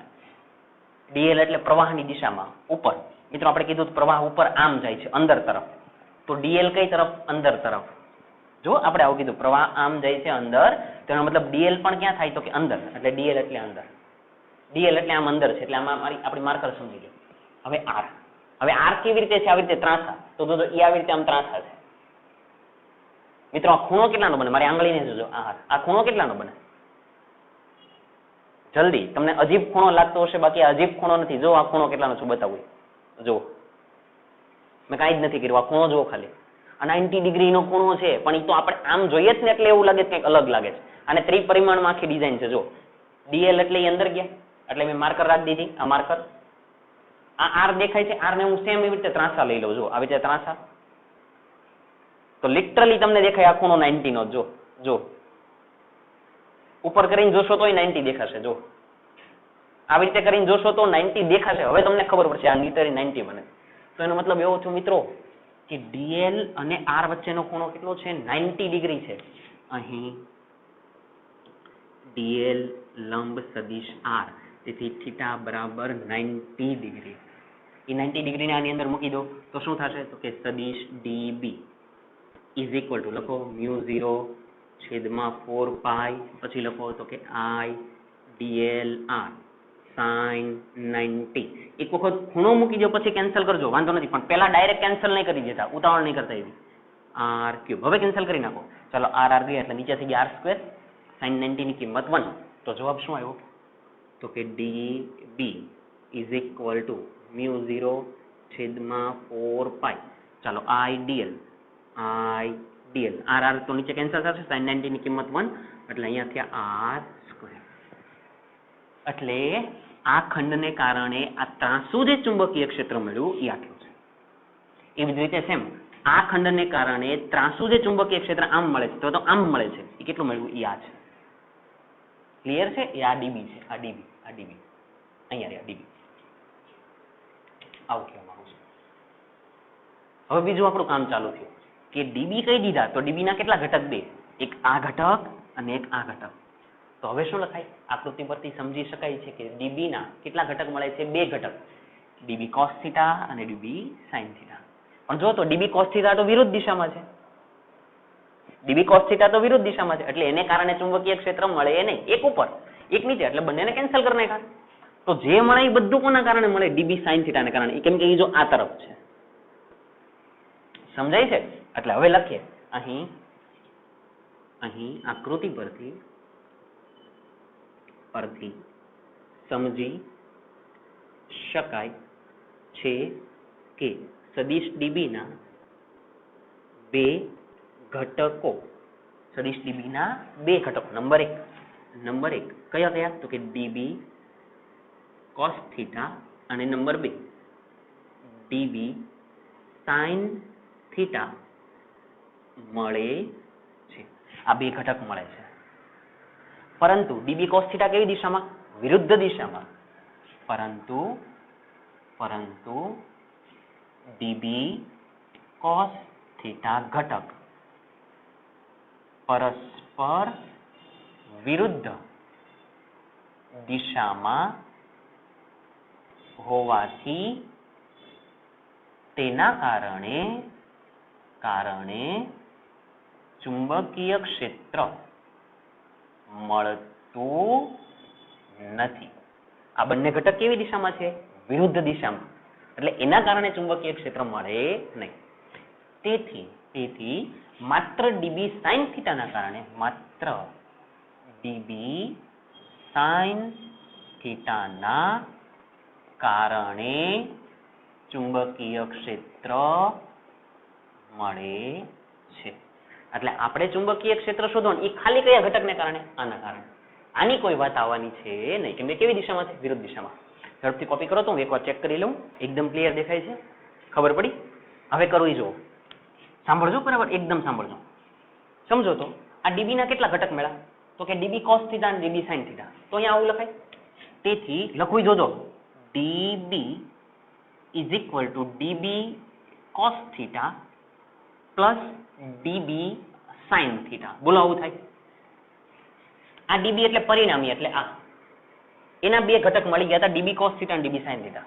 પણ ડીબી કોસ થીટા એ વિરુદ્ધ દિશામાં હોવાથી તેના કારણે ચુંબકીય ક્ષેત્ર મળતું નથી. આના કારણે નથી મળતું મિત્રો, તો એનો મતલબ આનો જવાબ 0 થયો. તો એનો મતલબ જે કાંઈ પરિણામી મળે છે મિત્રો, આ પરિણામી, આ જે કાંઈ પરિણામી ડીબી મળ્યું, આ પરિણામી, આમ જે કાંઈ ડીબી પરિણામી મળ્યું, આ કિંમત 0, તો એના બરાબર આ, એટલે ડીબી પરિણામી ઇઝ ઇક્વલ ટુ આ ખાલી ઘટક તો કે ડીબી સાઇન થીટા આવું કહું છું. અને મિત્રો આ કેવું મળ્યું? સૂક્ષ્મ. અને સંપૂર્ણ એટલે આખી રીંગનું સંકલન. તો એનો મતલબ આ જે સૂક્ષ્મ હતું એ આ છે. એ માની લો કે આ ઘટકને કારણે છે, સોરી આ ઘટકને કારણે છે, આ ઘટકને કારણે છે. જો આ ડીબી ઉપર ગયા હતા કેમ કે આના કારણે તો નીચે મળ્યા, તો આ કોના કારણે છે? આના કારણે છે. આના કારણે કયા છે? તો કે નીચે વાળા છે. એવી રીતે આખી રીંગને કારણે કરવું હોય તો આ ડીબી નું શું લેવું પડે? સંકલન. અને ડીબી નું સંકલન લ્યો તો આખી રીંગને કારણે એટલે લૂપને કારણે. તો આવું લખાય. તેથી લૂપના કારણે ચુંબકીય ક્ષેત્ર આ કોના કારણે હતું? સૂક્ષ્મ ખંડને કારણે. આના કારણે જો આઈડીએલ એટલે ડીબી. હવે મારે આખી લૂપને કારણે કરવું છે એટલે મેં શું લખ્યું? લૂપના કારણે ચુંબકીય ક્ષેત્ર એટલે સંકલન. આનું કરી નાખો સંકલન. તો ડીબી નું સંકલન એટલે બી. અને બી પરિણામી એટલે કોનું? તો કે રીંગનું. એટલે બી આ હવે કોના કારણે? તો કે રીંગના કારણે. તમને ખબર પડી ગઈ છે. હવે ઇઝ ઇક્વલ ટુ અહીંયા સંકલન કરી નાખો તો કે સંકલન ડીબી સાઇન થીટા. અને મિત્રો હવે સમજો આ જે ડીબી છે એની કિંમત તમારી પાસે અહીંયા છે. એટલે આ ડીબી ને ઉંચકીને મૂકવું આની અંદર અને પછી આ ભાગનું સાદરૂપ આપો. સમજાય છે? ફરીથી ડીબી હતા એના બે ઘટક પાડ્યા, આને કારણે મળતું નથી એટલે આ મળ્યા. હવે આ જે છે એટલે ડીબી છે, ડીબી છે એટલે આ છે, આ છે એટલે આના કારણે કાં તો આના કારણે છે એટલે આ સૂક્ષ્મને કારણે છે. આપણે શોધવું છે સંપૂર્ણને કારણે. તો સમીકરણ માટે સંપૂર્ણ એટલે લૂપને કારણે. એટલે સંકલન લ્યો એટલે ડીબી ના સંકલન થઈ જાય, બી થઈ જાય. તો આનું પણ શું કરવું પડે? સંકલન. આ સમજવા માંગુ છું. હવે મિત્રો આ જે ભાગ છે ને એની કોઈ જરૂર નથી, મારે ખાલી આની જરૂર છે. તો એને હું અહીંયા મૂકી દઉં અને બાકીનો ભાગ સાફ કરી નાખું છું. ઓકે, ચાલો તમે કોપી કરી નાખો ઝડપથી.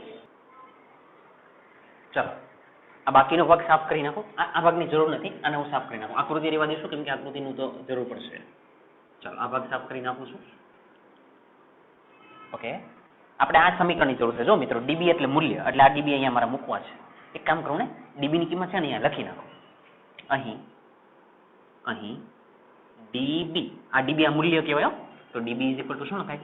તો કે μ0 છેદમાં 4π is equal to IDL into R². ચાલો R². બસ હવે આને પણ સાફ કરી નાખો. હવે આનું કઈ કામ નથી. ચાલો બધો ભાગ સાફ કરી નાખો.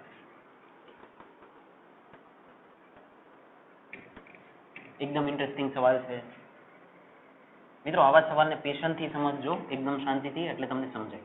ચાલો ઓકે, આ બધા કેન્સલ થઈ ગયા. આને જવા દો. આ ડીબી cos θ અહીંયા સાઈડ પર લખી દઉં છું.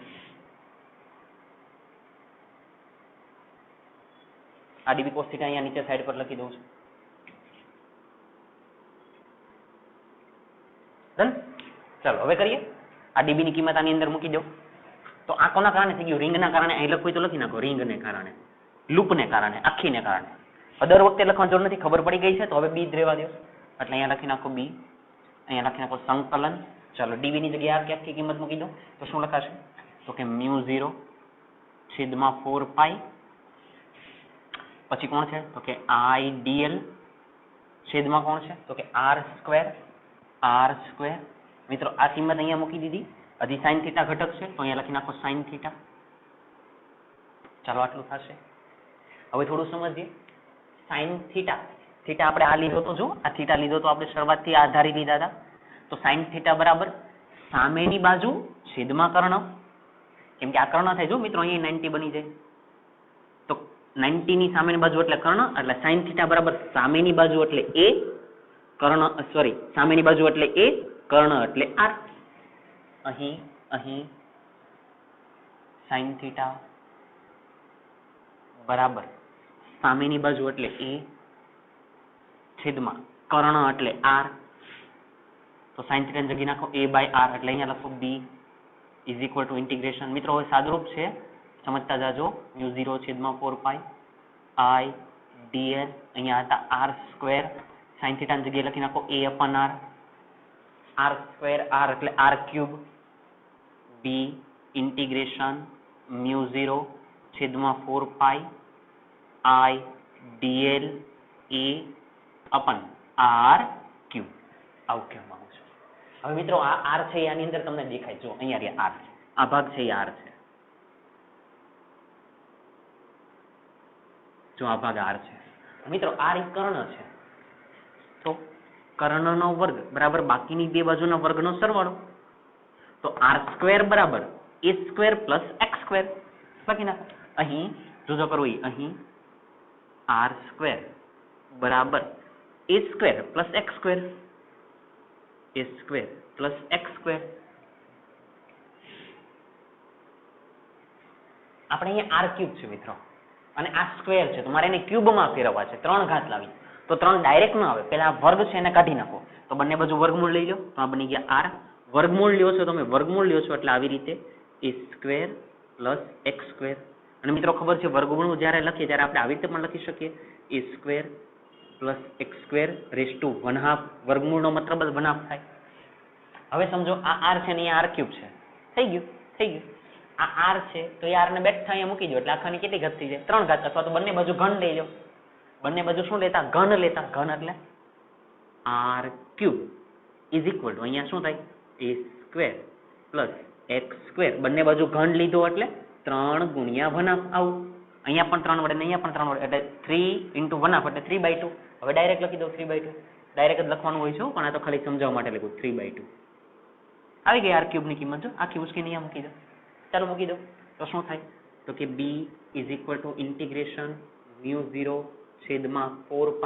બાકીનો ભાગ લખો તો કે i dl a upon r cube ની કિંમત આ તો લખી નાખો a square plus x square raise to 3/2. આ કહેવા માંગુ છું. ક્લિયર? હવે આની અંદર જુઓ, સંકલન વિકલનનો પહેલો નિયમ અચળ હોય એ બધાને બહાર કાઢી નાખો. μ0 અચળ, 4π અચળ, i એટલે પ્રવાહ. મિત્રો એ તો જે ફરે છે એટલો ને એટલો જ રહેશે, એટલે i પણ અચળ. એને જુઓ તો એ એટલે રિંગની ત્રિજ્યા, રિંગ કઈ થોડી નાની મોટી થાય છે, એટલે એ પણ અચળ, એટલે આ પણ અચળ છે. નીચે આવી જાઓ, એ તો અચળ જ છે. x ને જુઓ તો x, મિત્રો x એટલે તો આ અંતર. આપણે તો આ બિંદુ ફિક્સ કરી નાખ્યું છે ને, આપણે થોડું એવું કરે કે ઘડીક અહીંયા લઈએ છીએ, થોડી વાર પછી અહીંયા લઈએ, થોડી વાર પછી એવું નથી. આ ફિક્સ છે, ફિક્સ છે એટલે અચળ. એટલે એનો મતલબ મિત્રો x એ અચળ છે, તો એનો મતલબ શું થયો? આખું પદ જ અચળ છે. તો આની બહાર કાઢી નાખો. અને ખબર જ છે કે જે dl વાળા પદ હોય એ બદલાતા હોય, એટલે એનો મતલબ જે બદલાય છે આ જ બદલાય છે. તો બાકીના બધાને બહાર કાઢી નાખો. તો b ઇઝ ઇક્વલ ટુ, ચાલો બહાર કાઢો, μ0 છેદમાં 4π, μ0 છેદમાં 4π. ચાલો ઉપરથી બીજું કોણ? તો કે i અને a. અહીંયા કાઢી નાખો i, અહીંયા લખી નાખો a. ઓકે, નીચે જુઓ, આ તો નીકળી ગયા. હવે આખું પદ કાઢી નાખો, તો અહીંયા a square plus x square raise to 3/2 છે. અને હવે ઇન્ટિગ્રેશનમાં ખાલી કોણ વધ્યું? dl. અહીંયા લખી નાખો dl. આવું કેવું માંગુ છું. ક્લિયર છે? ચાલો હવે આગળ જઈએ. આ ભાગ સાફ કરી નાખું. આ ભલે બધું રહ્યું, ખાલી આટલો ભાગ જ હવે સાફ કરવાની જરૂર પડશે. જવાબ આવી ગયો છે. ઓકે મિત્રો, ચાલો આટલું ક્લિયર છે. હવે આનો મતલબ સમજો મિત્રો. dl એટલે આ સૂક્ષ્મ ખંડ. હવે એ dl નું સંકલન કરો એટલે dl બધા ભેગા થાય એટલે આખી લંબાઈ બની જાય. આખી લંબાઈ બની જાય. જો આખી આ dl, પછી આ dl, એક વખત આ dl પાછા આવશે, dl આખા ભેગા થઈ જાય એટલે શું બની જાય? l. એટલે dl ની જગ્યાએ તો ઇન્ટિગ્રેશન એનું dl થઈને શું થઈ જાય? l. તો શું બની જાય? b ઇઝ ઇક્વલ ટુ μ0 છેદમાં 4π. જો સમજો, i a કાઉન્સમાં l રાખું છું કેમ કે હજી મારે કામ છે l. હવે આ છેદ લખી નાખો તો કે a square plus x square raise to 3/2. જ્યાં l ઇઝ ઇક્વલ ટુ, મિત્રો આ l છે પણ આ l કેટલા કહેવાય? પરિઘ જેટલા. જો આખી પરિઘ કહેવાય. પરિઘ એટલે 2πr, પણ અહીંયા 2πr નહીં, અહીંયા તો જેટલી ત્રિજ્યા કેટલી છે? a. એટલે આખો પરિઘ એટલે કેટલો થઈ જાય? 2πa. આખો પરિઘ કેટલો થાય? 2πa. એટલે આપણા જે l છે એ l હકીકતમાં કોણ છે? પરિઘ. અને પરિઘ એટલે કેટલો? તો કે 2πa. તો l ની જગ્યાએ હજી આપણે 2πa મૂકવા પડે. તો b μ0 છેદમાં 4π i a. l ની જગ્યાએ હવે લખી નાખો 2πa. ચાલો છેદમાં આવી જાઓ. a square plus x square √3/2. હવે કંઈક આવ્યું એવું લાગે છે. હવે કેન્સલ કરો. ચાલો કોણ જાય છે? તો કે જો મિત્રો પાઈ કેન્સલ. Okay 2 cancel. ઓકે આટલું કેન્સલ થાય છે. હવે વ્યવસ્થિત કરીને લખો તો કે b = μ0 પછી i a into a એટલે a સ્ક્વેર છેદમાં 2 બ્રેકેટમાં a square plus x square raise to 3/2. આ આપણો જવાબ છે. એનો મતલબ આ આખી રિંગના કારણે આ બિંદુ જે z હતું ત્યાં ચુંબકીય ક્ષેત્ર આટલું મળે. ખબર પડે છે શું સમીકરણ છે? μ0 i a² / 2 a² + x² rays to 3/2. મિત્રો આ સમીકરણ કદાચ તમે જોયેલું હોય ને એવી થોડીક ફિલિંગ આવશે. યાદ કરો પેલી વિદ્યુત ભારિત રિંગ હતી એમાં વિદ્યુત ભાર મૂક્યો હતો ત્યારે આ બિંદુ પાસે વિદ્યુત ક્ષેત્રનું સમીકરણ આવું આવ્યું હતું. E = થોડું યાદ કરજો k q x છેદમાં a² + x² રેઝ ટુ 3/2. તે જો ફેરવીને જોજો વિદ્યુત ક્ષેત્રનું સૂત્ર આવું આવ્યું હતું તમારી પાસે. સેમ એની જેવું થોડું એની જેવું જ છે. જો અહીંયા k છે એટલે 1/4πε0 અહીંયા μ0. અહીંયા વિદ્યુત ભારને કારણે અહીંયા વિદ્યુત પ્રવાહને કારણે પછી તો એને અનુરૂપ ટર્મ છે a² + x² રેઝ ટુ 3/2. આ જો એની જેવું જ છે a² + x² rays to 3/2. Almost એની જેવું જ સમીકરણ છે. ખબર પડે છે? એટલે સમીકરણ આપણે કમ્પલસરી મિત્રો યાદ રાખવાનું છે કેમ કે દાખલા આવશે ત્યારે આની પરથી દાખલા આવે છે. શું સમીકરણ છે? μ0 i a² છેદમાં 2 a² + x² રેઝ ટુ 3/2. અને એક્ઝામની અંદર આ થિયરી પણ પૂછાય છે 3 માર્ક્સની અંદર. કેમ કે જો ઘણી બધી આપણે ગણતરી કરી છે અને ગણતરી કરતા મહત્વની આ ફિગર આપણે બહુ સરસ મજાની સમજાશે. ફિગર સમજાવવી જોઈએ, કોઈ પણ જગ્યાએ ભૂલ ન થવી જોઈએ. ખાલી સાદુરૂપ આપતા જાઓ અને જવાબ લઈ આવો. આવડશે? આપણે અહીંયાથી શરૂઆત કરી હતી db cos θ અને db sin θ. cos θ વાળાને કાઢી નાખ્યા અને sin θ થી શરૂઆત કરી આરામથી. db ની અંદર કિંમત મૂકી દીધી.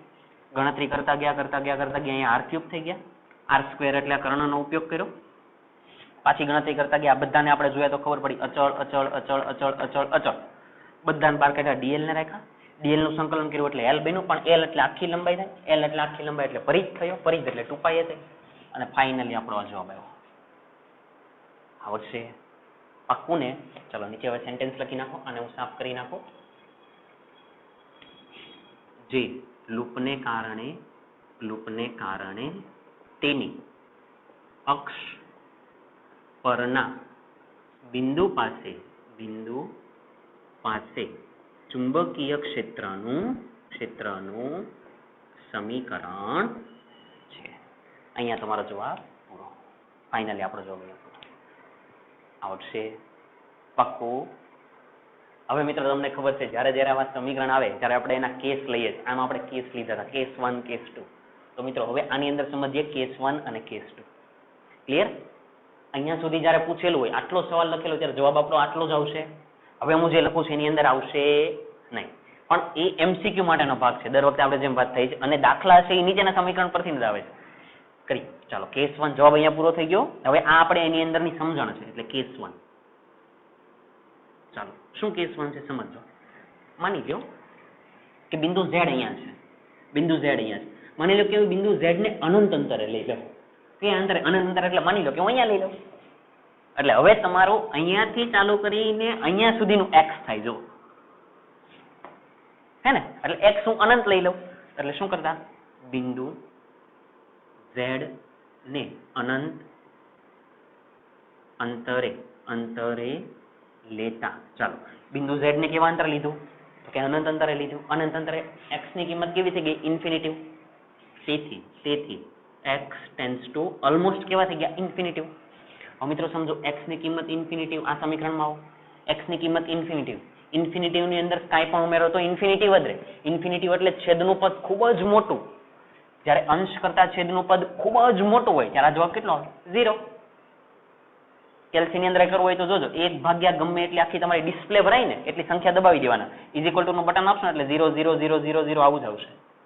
એટલે આનો મતલબ એવો થયો કે છેદનું પદ ઇન્ફિનિટિવ છે તો એના ભાગ્યા કાંઈ પણ કરો એટલે b નો જવાબ કેટલો આવે? 0. x tends to infinitive. તેથી b is equal two approximately પણ કેવા થઈ જાય 0. એટલે હું એમ કહું કે માની લો કે આ ઝેડ બિંદુ અહીંયા છે, તો પેલી રિંગને કારણે અહીંયા કાંઈ ચુંબકીય ક્ષેત્ર લગભગ હશે નહીં. મિત્રો નો જ હોય. એક વસ્તુ સમજો તો તમે ચુંબકને અહીંયા મૂકવું હોય અને તમે ખીલ્લીને અહીંયા મૂકો તો બંનેને ખેંચે? નો ખેંચે ને, કેમ કે અહીંયા ચુંબકીય ક્ષેત્ર આવે જ નહીં, અહીંયા સુધી પહોંચી જ ન શકે.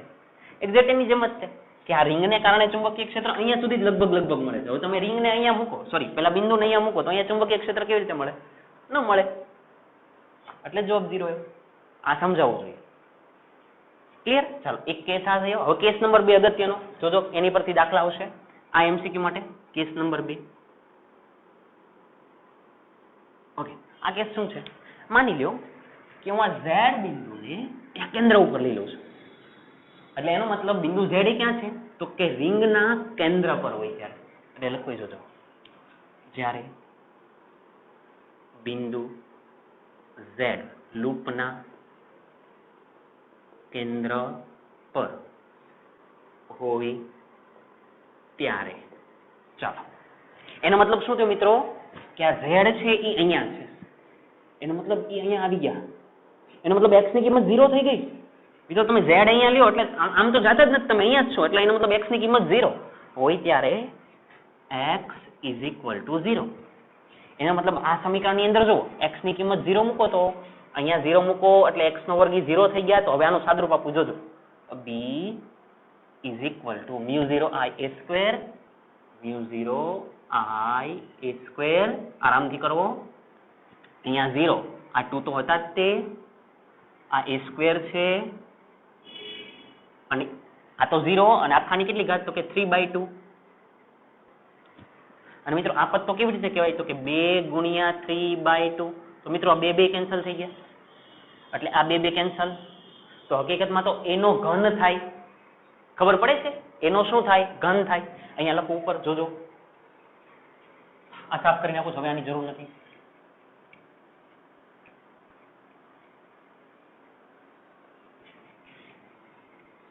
ચાલો, આ 2 કેન્સલ થયા એટલે એનો ઘન થયો. તો પદ શું બન્યું? તો કે b ઇઝ ઇક્વલ ટુ જોજો μ0 i a square, μ0 i a square upon 2a cube, 2a cube. મિત્રો આ સ્ક્વેર આ 3 એટલે નીચે એક વખત વધે તો શું થાય? તો કે b is equal to μ0 i, આ 2 વખત આ 3 વખત એટલે વધે કેટલી વખત? 1 વખત. તો કે μ0 i છેદમાં ટ્વાઇસ a. એનો મતલબ કે જો આ બિંદુ કેન્દ્ર ઉપરનું હોય તો આ લૂપને કારણે કેન્દ્ર પાસે ચુંબકીય ક્ષેત્રનું સૂત્ર તો કે μ0 i છેદમાં ટ્વાઇસ a. ખબર પડે છે? અનંત અંતરે કહેતો, અનંત અંતરે ઝેડ બિંદુ અનંત અંતરે કહેતો તો જવાબ 0. સોરી, અહીંયા જવાબ 0.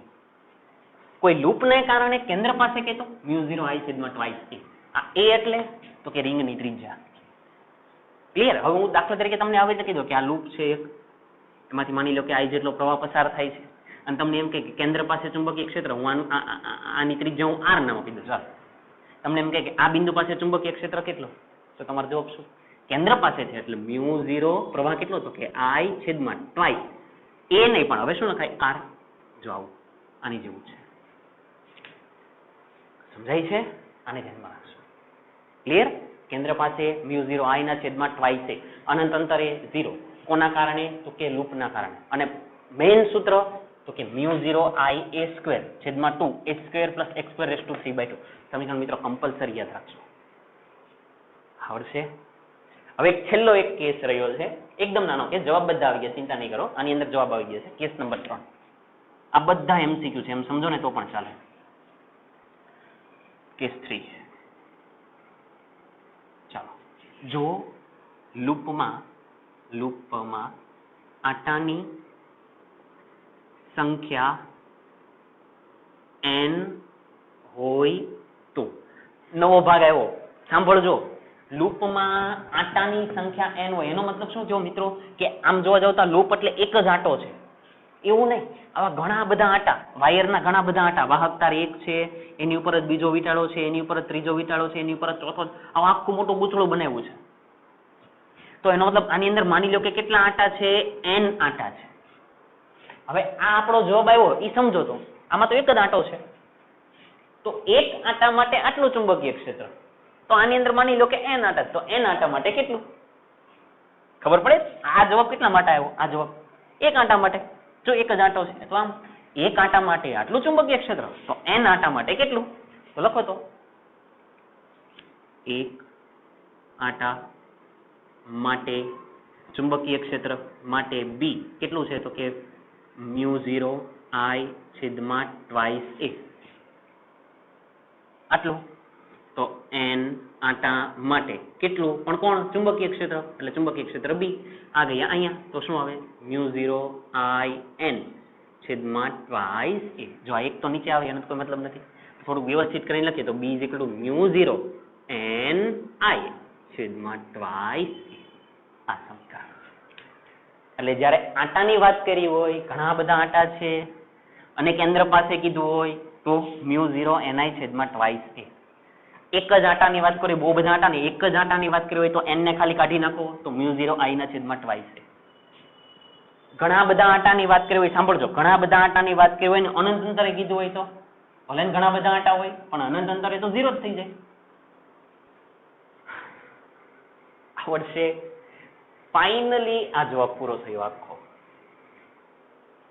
ક્લિયર છે ઓકે એનો મતલબ તમારે જવાબ તો અહીંયા સુધીનો જ લખવાનો તો આ બધા કેસ હતા પણ દાખલા આની અંદરથી જ આવે MCQ આની અંદરથી જ આવે અને થિયરી પૂછાય તો આખી થિયરી અહીંયા સુધીની પૂછાય હા પણ તમને જો આવું કીધું હોય સાંભળજો કે પાછું આગળ આવું લખેલું હોય કે ભાઈ ચુંબકીય ક્ષેત્રનું સમીકરણ મેળવો અને લૂપના કેન્દ્ર પાસે સમીકરણ મેળવો કેન્દ્ર પાસે તો મિત્રો પછી છે ને તમારે આ ભાગ ન કરવાનો હોય કેન્દ્ર પાસે એટલે ડાયરેક્ટ આ ભાગ પકડી લેવાનો કેન્દ્ર એટલે આ સમીકરણની અંદર x ની અંદર 0 એટલે આ સમજાઈ ગયું છે ને ક્લિયર ને તો ફાઇનલી આપણે બાયો-સાવર્ટના નિયમની મદદથી રિંગને કારણે ચુંબકીય ક્ષેત્રનું સૂત્ર મેળવ્યું અનંત અંતરે 0 કેન્દ્ર પાસે μ0 I છેદમાં ટ્વાઇસ a n આંટા હોય તો μ0 ni છેદમાં ટ્વાઇસ a એટલે ત્રિજ્યા ક્લિયર ચલો બોર્ડ પરથી કોપી કરો મિત્રો હવે સાંભળજો હજી આ એક સમીકરણ છે ને એની માટે હજી એક MCQ માટેની આખી વાત કરી લઈએ MCQ માટે અને દાખલા માટેની આ સમીકરણ પરથી એક વાત સમજી લઈએ પછી આપણે આગળ જઈએ છીએ સવાલ આખી પતી ગયો છે ખાલી આ તો અલગથી MCQ માટે સમજાવું છું આ સમીકરણ અથવા તો μ0 ni છેદમાં ટ્વાઇસ a આંટાની સંખ્યા આપેલી તો એને ધ્યાનમાં લેવાના ના આપેલું તો μ0 I ના છેદમાં ટ્વાઇસ a ચાલો એને થોડુંક સમજીએ આને હું સાફ કરી નાખું મિત્રો આ સવાલ એવા છે કે તમે એક વખત કદાચ જોવો ને તો તમને સમજ ન પડે એટલે આ સવાલને 1 થી 2 વખત આને રિવાઇઝ કરજો અથવા તો તમે લખી નાખો પછી આનું રિવિઝન કરજો કે જેથી તમને સમજાય અને આ ખૂણાને બરાબર ધ્યાનમાં રાખજો ખૂણા આપણે કઈ રીતે લીધા છે સૌથી પહેલા આપણે આ થીટાને ધાર્યો હતો આને ધાર્યો હતો અહીંયાથી શરૂઆત કરી છે અને પછી બાકી બધા ખૂણા લાવ્યા હે ને ચલો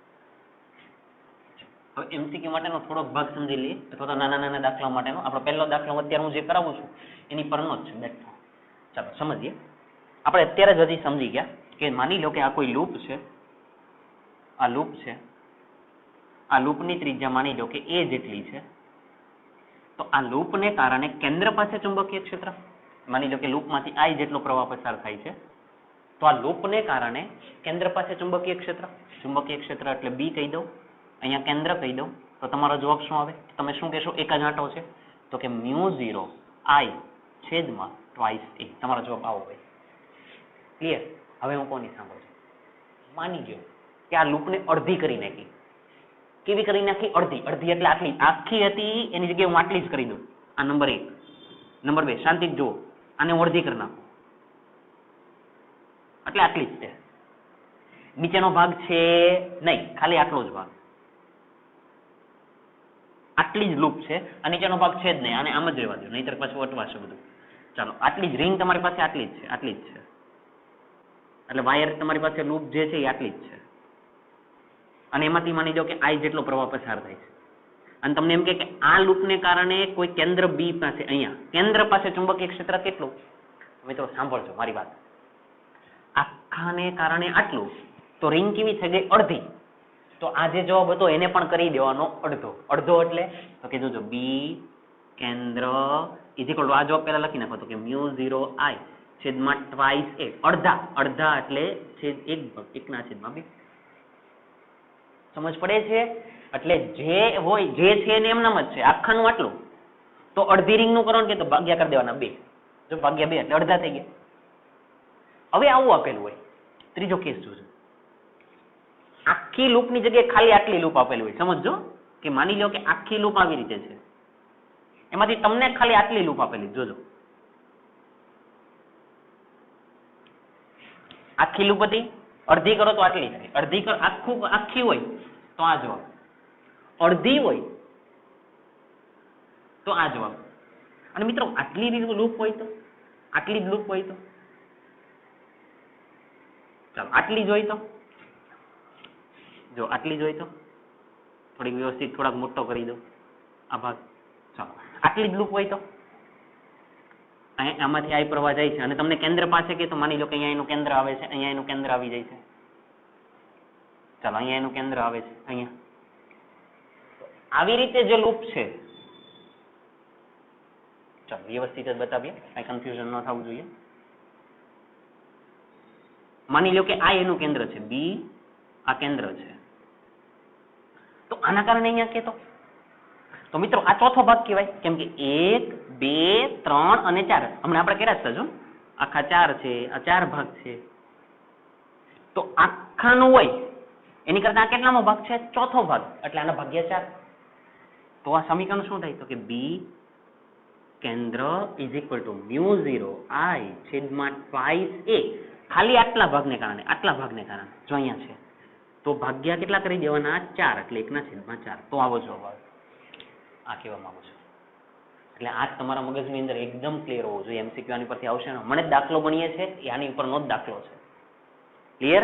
આખા માટે આટલું, અડધો કરી નાખો તો મેન નું થઈ ગયું અડધું, હજી એના પણ ઘટાડી નાખો તો આ ચોથો ભાગ થઈ જાય. જો ચોથો ભાગ 1 2 3 4 એટલે ભાગ્યા 4. ક્લિયર છે ને? ઓકે, ચાલો હવે દાખલા કરીએ. આપણે કરીએ છીએ ઉદાહરણનો દાખલા નંબર 4.6. ચાલો આની પરથી જ દાખલો છે, હમણાં તમને સમજાશે. આની પરથી જ દાખલો છે. કરીએ ઉદાહરણનો દાખલા નંબર 4.6.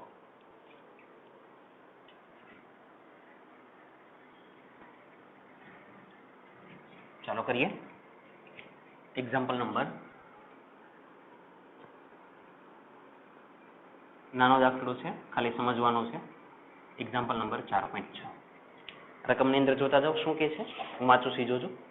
આકૃતિ 3.13 a માં દર્શાવ્યા મુજબ એક એ આકૃતિ બતાવેલી છે. જે આકૃતિ બતાવેલી છે પેલા હું બંને આકૃતિ દોરી દઉં. પેલી આકૃતિ આવી રીતે છે, તમને જોઈને કદાચ થોડી સમજ પડે તો. પેલી આકૃતિ આવી કંઈક છે. આ પહેલી આકૃતિ આપેલી છે, એને આકૃતિ નંબર આને એ કીધા છે. બીજી આકૃતિ આવી રીતે છે.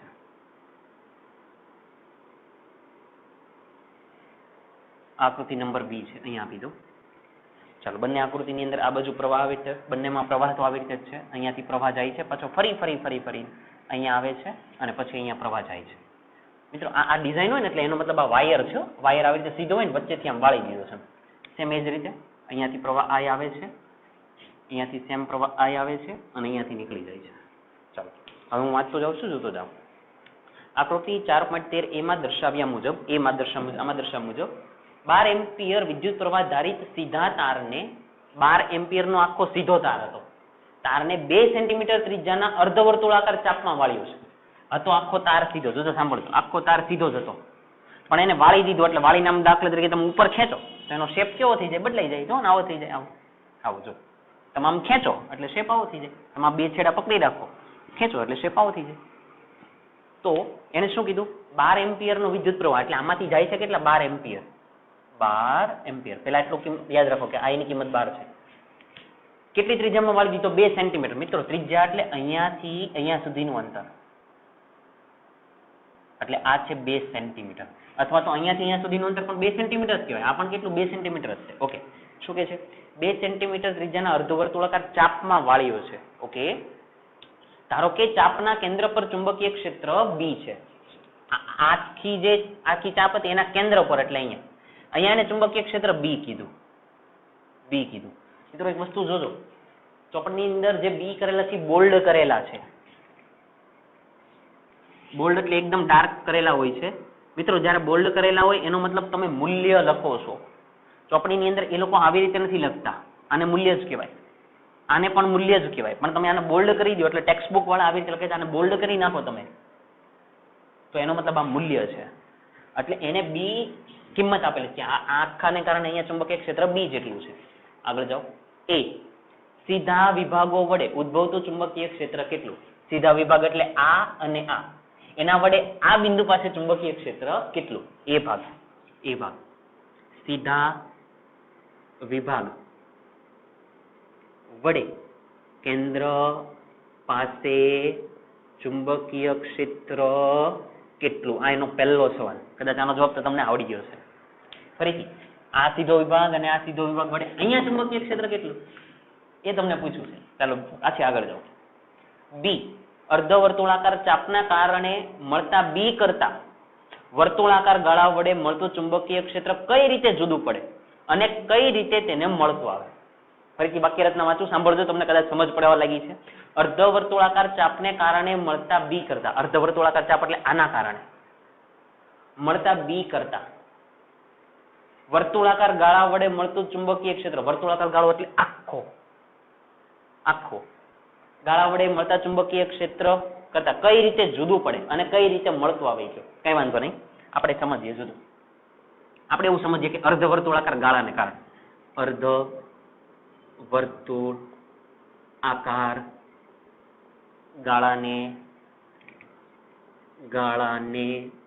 કારણે ચુંબકીય ક્ષેત્ર, આપણે એવું સમજી લઈએ છીએ કે અર્ધવર્તુળાકાર ગાળો આપ્યો છે ને તો એના કારણે હમણાં ખબર પડી જશે કે આખાને કારણે શું, અડધાને કારણે શું.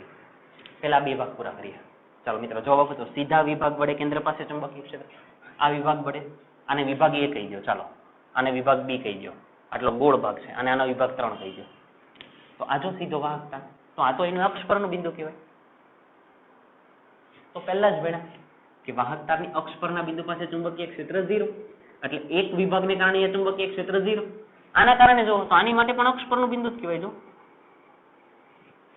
તો વિભાગ 3 ને કારણે પણ કેન્દ્ર પાસે ચુંબકીય ક્ષેત્ર 0, કેમ કે એ તો અક્ષ પરનું બિંદુ કહેવાય. જો સમજે? લખી નાખો આન્સર. એનો આન્સર લખીએ. વિભાગ 1 અને 2 માટે, વિભાગ 1 અને 2 માટે બિંદુ બી અથવા તો કેન્દ્ર એ, આ કેન્દ્ર જે છે એ કોનું પરનું બિંદુ હોય તો કે અક્ષ પરનું બિંદુ. કેન્દ્ર એ અક્ષ પરનું બિંદુ હોવાથી ત્યાં ચુંબકીય ક્ષેત્ર કેટલું મળે? 0 મળે છે. પતી ગઈ વાત. પહેલા જ આપણે કર્યા કે અક્ષ પરનું બિંદુ હોય કોઈ પણ જગ્યાએ, અહીંયા લઈ લો, અહીંયા લઈ લો, અહીંયા લઈ લો, તો ત્યાં તો જવાબ કેટલો આવે? 0. પતી ગયું. જો આવડશે. હવે બીજો ભાગ સમજીએ. ચાલો આનું કામ થઈ ગયું. હવે આને સમજીએ. બી ભાગ થોડું સમજજો. આ એ ભાગ હતો. બી ભાગની અંદર શું કે છે? અર્ધવર્તુળાકાર ગાળાને કારણે. મિત્રો સાંભળો, થોડી વાર પહેલા જ ભણ્યા, આખો ગાળો હોય તો ચુંબકીય ક્ષેત્ર કેટલું હોય? અહીંયા લખી જોજો. સંપૂર્ણ ગાળા અથવા તો લૂપ ને કારણે ચુંબકીય ક્ષેત્ર, સંપૂર્ણ લૂપને કારણે કેટલું હોય? સંપૂર્ણને કારણે કેટલું હોય? તો કે μ0I છેદમાં ટ્વાઇસ A આવું હોય. પણ આપણે તો અડધા માટે કીધું છે, તો શું લખાય? તેથી અડધા ગાળા અથવા તો લૂપ માટે ચુંબકીય ક્ષેત્ર, અડધા માટે જે હોય એની કરતા અડધું, એટલે μ0I છેદમાં ટ્વાઇસ A. અહીંયા કેટલા દેખી દો આપણે? 1. તો એનો મતલબ એને આખી વાક્ય રચના જે લખી હતી ને, તો એ શું થાય? તો કે સંપૂર્ણ ગાળા કરતા અડધા ગાળા વડે મળતું ચુંબકીય ક્ષેત્ર કેવું હોય? અડધું. આને માની લો કે આને તમે બી નામ આપી દીધું, આને ચાલો આને તમે દાખલા તરીકે બી નામ આપી દીધું, તો μ0I ના છેદમાં ટ્વાઇસ છે, μ0I ના છેદમાં ટ્વાઇસ એને તો બી કહેવાય.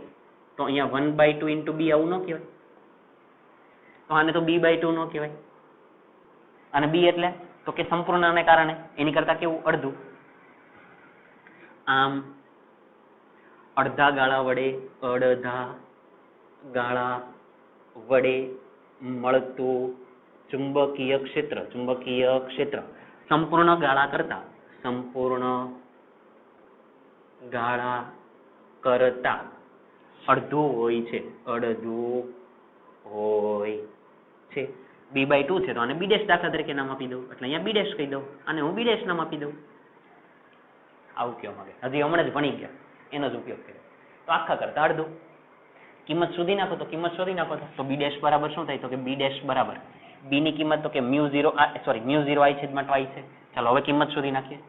μ0 i છેદમાં b ની કિંમત તો કે 2a અને હજી આગળના બે તો છે તો આ b ની કિંમત આ હતું એનું જ સમીકરણ લખો બીજું કાંઈ કરતું નથી અને 1 છેદમાં 2 તો છે જ તે. ચાલો સાદુરૂપ આપી દો તો કે b' ઇઝ ઇક્વલ ટુ μ0 ની કિંમત એટલે 4π ઇન્ટુ 10⁻⁷ i ની કિંમત 12 એમ્પિયર. ચાલો i ની કિંમત આવી ગઈ છેદમાં 2 2 4 a એટલે ત્રિજ્યા 2 સેન્ટીમીટર. મિત્રો સેન્ટીમીટરમાંથી મીટરમાં ફેરવા પડે ગુણ્યા 10⁻², એટલે 2 × 10⁻². કેન્સલ કરી નાખો. અહીંયા 6 થઈ ગયા. ખબર પડે છે? ચાલો બરાબર છે ને? 4 4 કેન્સલ, 2 2 4. ચાલો એ કેન્સલ થઈ ગયા. 2 × 10⁻². ચાલો બરાબર છે. આ પાઈ અને 6. ક્લિયર છે? પાકું. ચાલો આને નાનો ગુણાકાર કરી નાખો તો કે b' is equal to pi એટલે 3.14 ગુણ્યા 6 ગુણ્યા 10⁻⁷. અને મિત્રો સમજો -2 ઉપર જાય તો +2 એટલે -5. તો b' ઇઝ ઇક્વલ ટુ 3.14 ગુણ્યા 6 ગુણ્યા 10⁻⁻ કેટલા 5. બંનેનો ગુણાકાર અહીંયા જ કરી દઈએ. કેટલો થાય છે તો કે 314 અહીંયા 6 એટલે 6 4 24 6 1 6 7 8 6 તેરી ને 18 આટલો થાય છે 1884. 2 પોઈન્ટ ખસેડી નાખો એટલે 18.84. તો અહીંયા કેટલા થયા તો કે b' ઇઝ ઇક્વલ ટુ 18.84 ગુણ્યા 10⁻⁵. ચોપડીના જવાબ જેવો જવાબ લાવી દઈએ.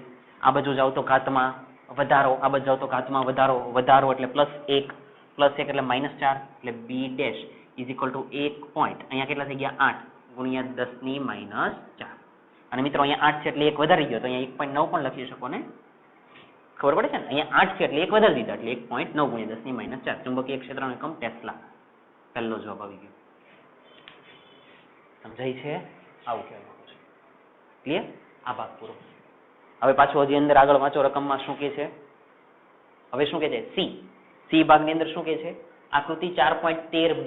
4.13b એટલે આકૃતિ 4.13b માં દર્શાવ્યા મુજબ આ તારને તેટલી જ ત્રિજ્યાના પરંતુ વિરુદ્ધ દિશામાં અર્ધ વર્તુળાકાર ચાપમાં વાળવામાં આવે.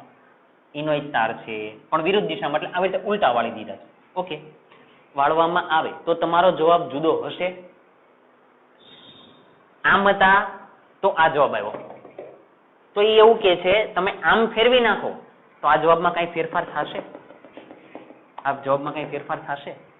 તો મિત્રો આનો જવાબ સાંભળજો, સમજીએ. મિત્રો અહીંયાથી પ્રવાહ ગયો, અહીંયા પ્રવાહ ગયો તો અહીંયા કઈ ચુંબકીય ક્ષેત્ર ન મળ્યું. પણ આ તારને કારણે જોજો તમે આ છેડો લ્યો તો પ્રવાહ આમ જાય છે. તો ચુંબકીય ક્ષેત્ર જો કેન્દ્ર પાસે જુઓ ને આમ તો જો અંદર જાતું હોય એવું લાગે, અંદર જાતું હોય એવું લાગશે. જો લિટરલી તમે આ પ્રવાહની દિશામાં અંગૂઠો ગોઠવો, વળેલી આંગળી અહીંયા બી સુધી વાળી દો જો, તો ચુંબકીય ક્ષેત્ર ક્યાં જાતું હોય લાગે? પહેલી આકૃતિમાં અંદર જાતું હોય એવું લાગે. અંદર જાય છે તો હું આવી આકૃતિ બતાવી દઉં કે કેન્દ્ર પાસે ચુંબકીય ક્ષેત્ર છે એ આવી રીતે છે, અંદર જાય છે. હવે અહીંયા પ્રવાહ તો 12 એમ્પિયર નો જ આવે છે. 12 એમ્પિયર નો પ્રવાહ આવે તો તમે જો અહીંયા કેન્દ્ર લઈ લો, આ કેન્દ્ર બી છે, આ તમારું કેન્દ્ર જે છે આ કેન્દ્ર છે, અહીંયા ચુંબકીય ક્ષેત્ર આ વાહકને કારણે અહીંયા ચુંબકીય ક્ષેત્ર 0, આ વાહક તારને કારણે અહીંયા પણ 0, આના કારણે એટલે અડધી ચાપ છે તો અડધી ચાપને કારણે તો આ જવાબ આવે. જો ચાહે ઉપર હોય ચાહે નીચે હોય, ત્રિજ્યા તો એ નહીં જાણે કીધી 2 સેન્ટીમીટર નહીં છે, 2 સેન્ટીમીટર નહીં કીધી. પણ ઉપરના ભાગમાં ચુંબકીય ક્ષેત્ર ક્યાં મળ્યું? અંદર. અહીંયા જોજો અંદર તરફ. નીચેના ભાગની અંદર શું થાય કે પ્રવાહની દિશામાં અંગૂઠો ગોઠવો તો વળેલી આંગળીઓ એટલે જો છે બી સુધી વાળવાની છે. બી સુધી વાળીને એટલે ફરીને જો બહાર આવતી હોય એવું લાગે. મિત્રો સમજો આવી રીતે છે. આ તમે પ્રવાહની દિશામાં બી બિંદુ એટલે આમ જો વાળીને આવી રીતે આવશે, આવી રીતે આમ એટલે જો લિટરલી બહાર આવતી હોય એવું લાગશે. તો બહાર આવે છે મિત્રો, બહાર આવે છે એટલે ચુંબકીય ક્ષેત્ર બહાર તરફ. તો એનો મતલબ શું થયું? બીજા ભાગની અંદર માત્ર ને માત્ર ચુંબકીય ક્ષેત્ર કઈ તરફ મળે? બહારની તરફ. આમ એની વાક્યરચના જે લખી છે એ પ્રમાણે લખીએ. અર્ધવર્તુળાકાર ચાપમાં વિરુદ્ધ દિશામાં અર્ધવર્તુળાકાર ચાપમાં વળવામાં આવે એટલે લખી દેજો સી ભાગ ગાળાને આ જે ગાળો હતો એને વિરુદ્ધ દિશામાં અર્ધવર્તુળાકાર ચાપમાં વાળવામાં આવે.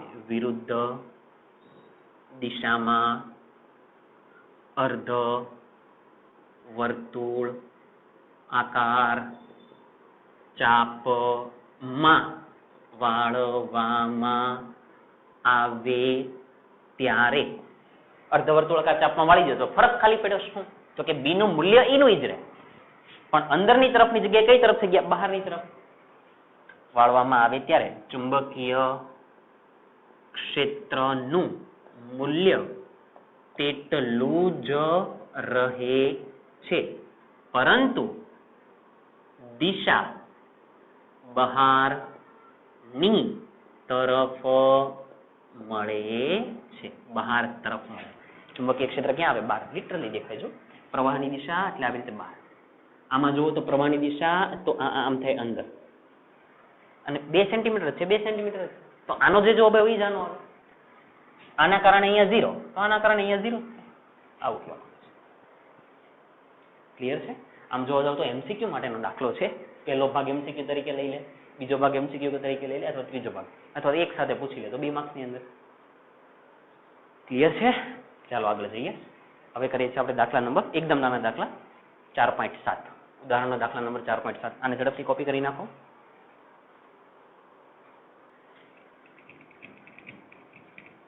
શરૂઆત કરશો ત્યાં દાખલા પૂરા થઈ જશે. એકદમ નાના દાખલા છે એના.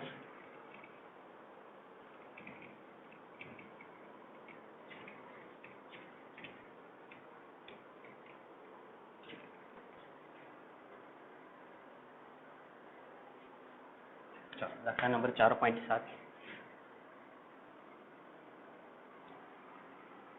આ રકમની અંદર જોતા જાજો શું કે છે 10 સેન્ટીમીટર ત્રિજ્યા આર અથવા તો એ.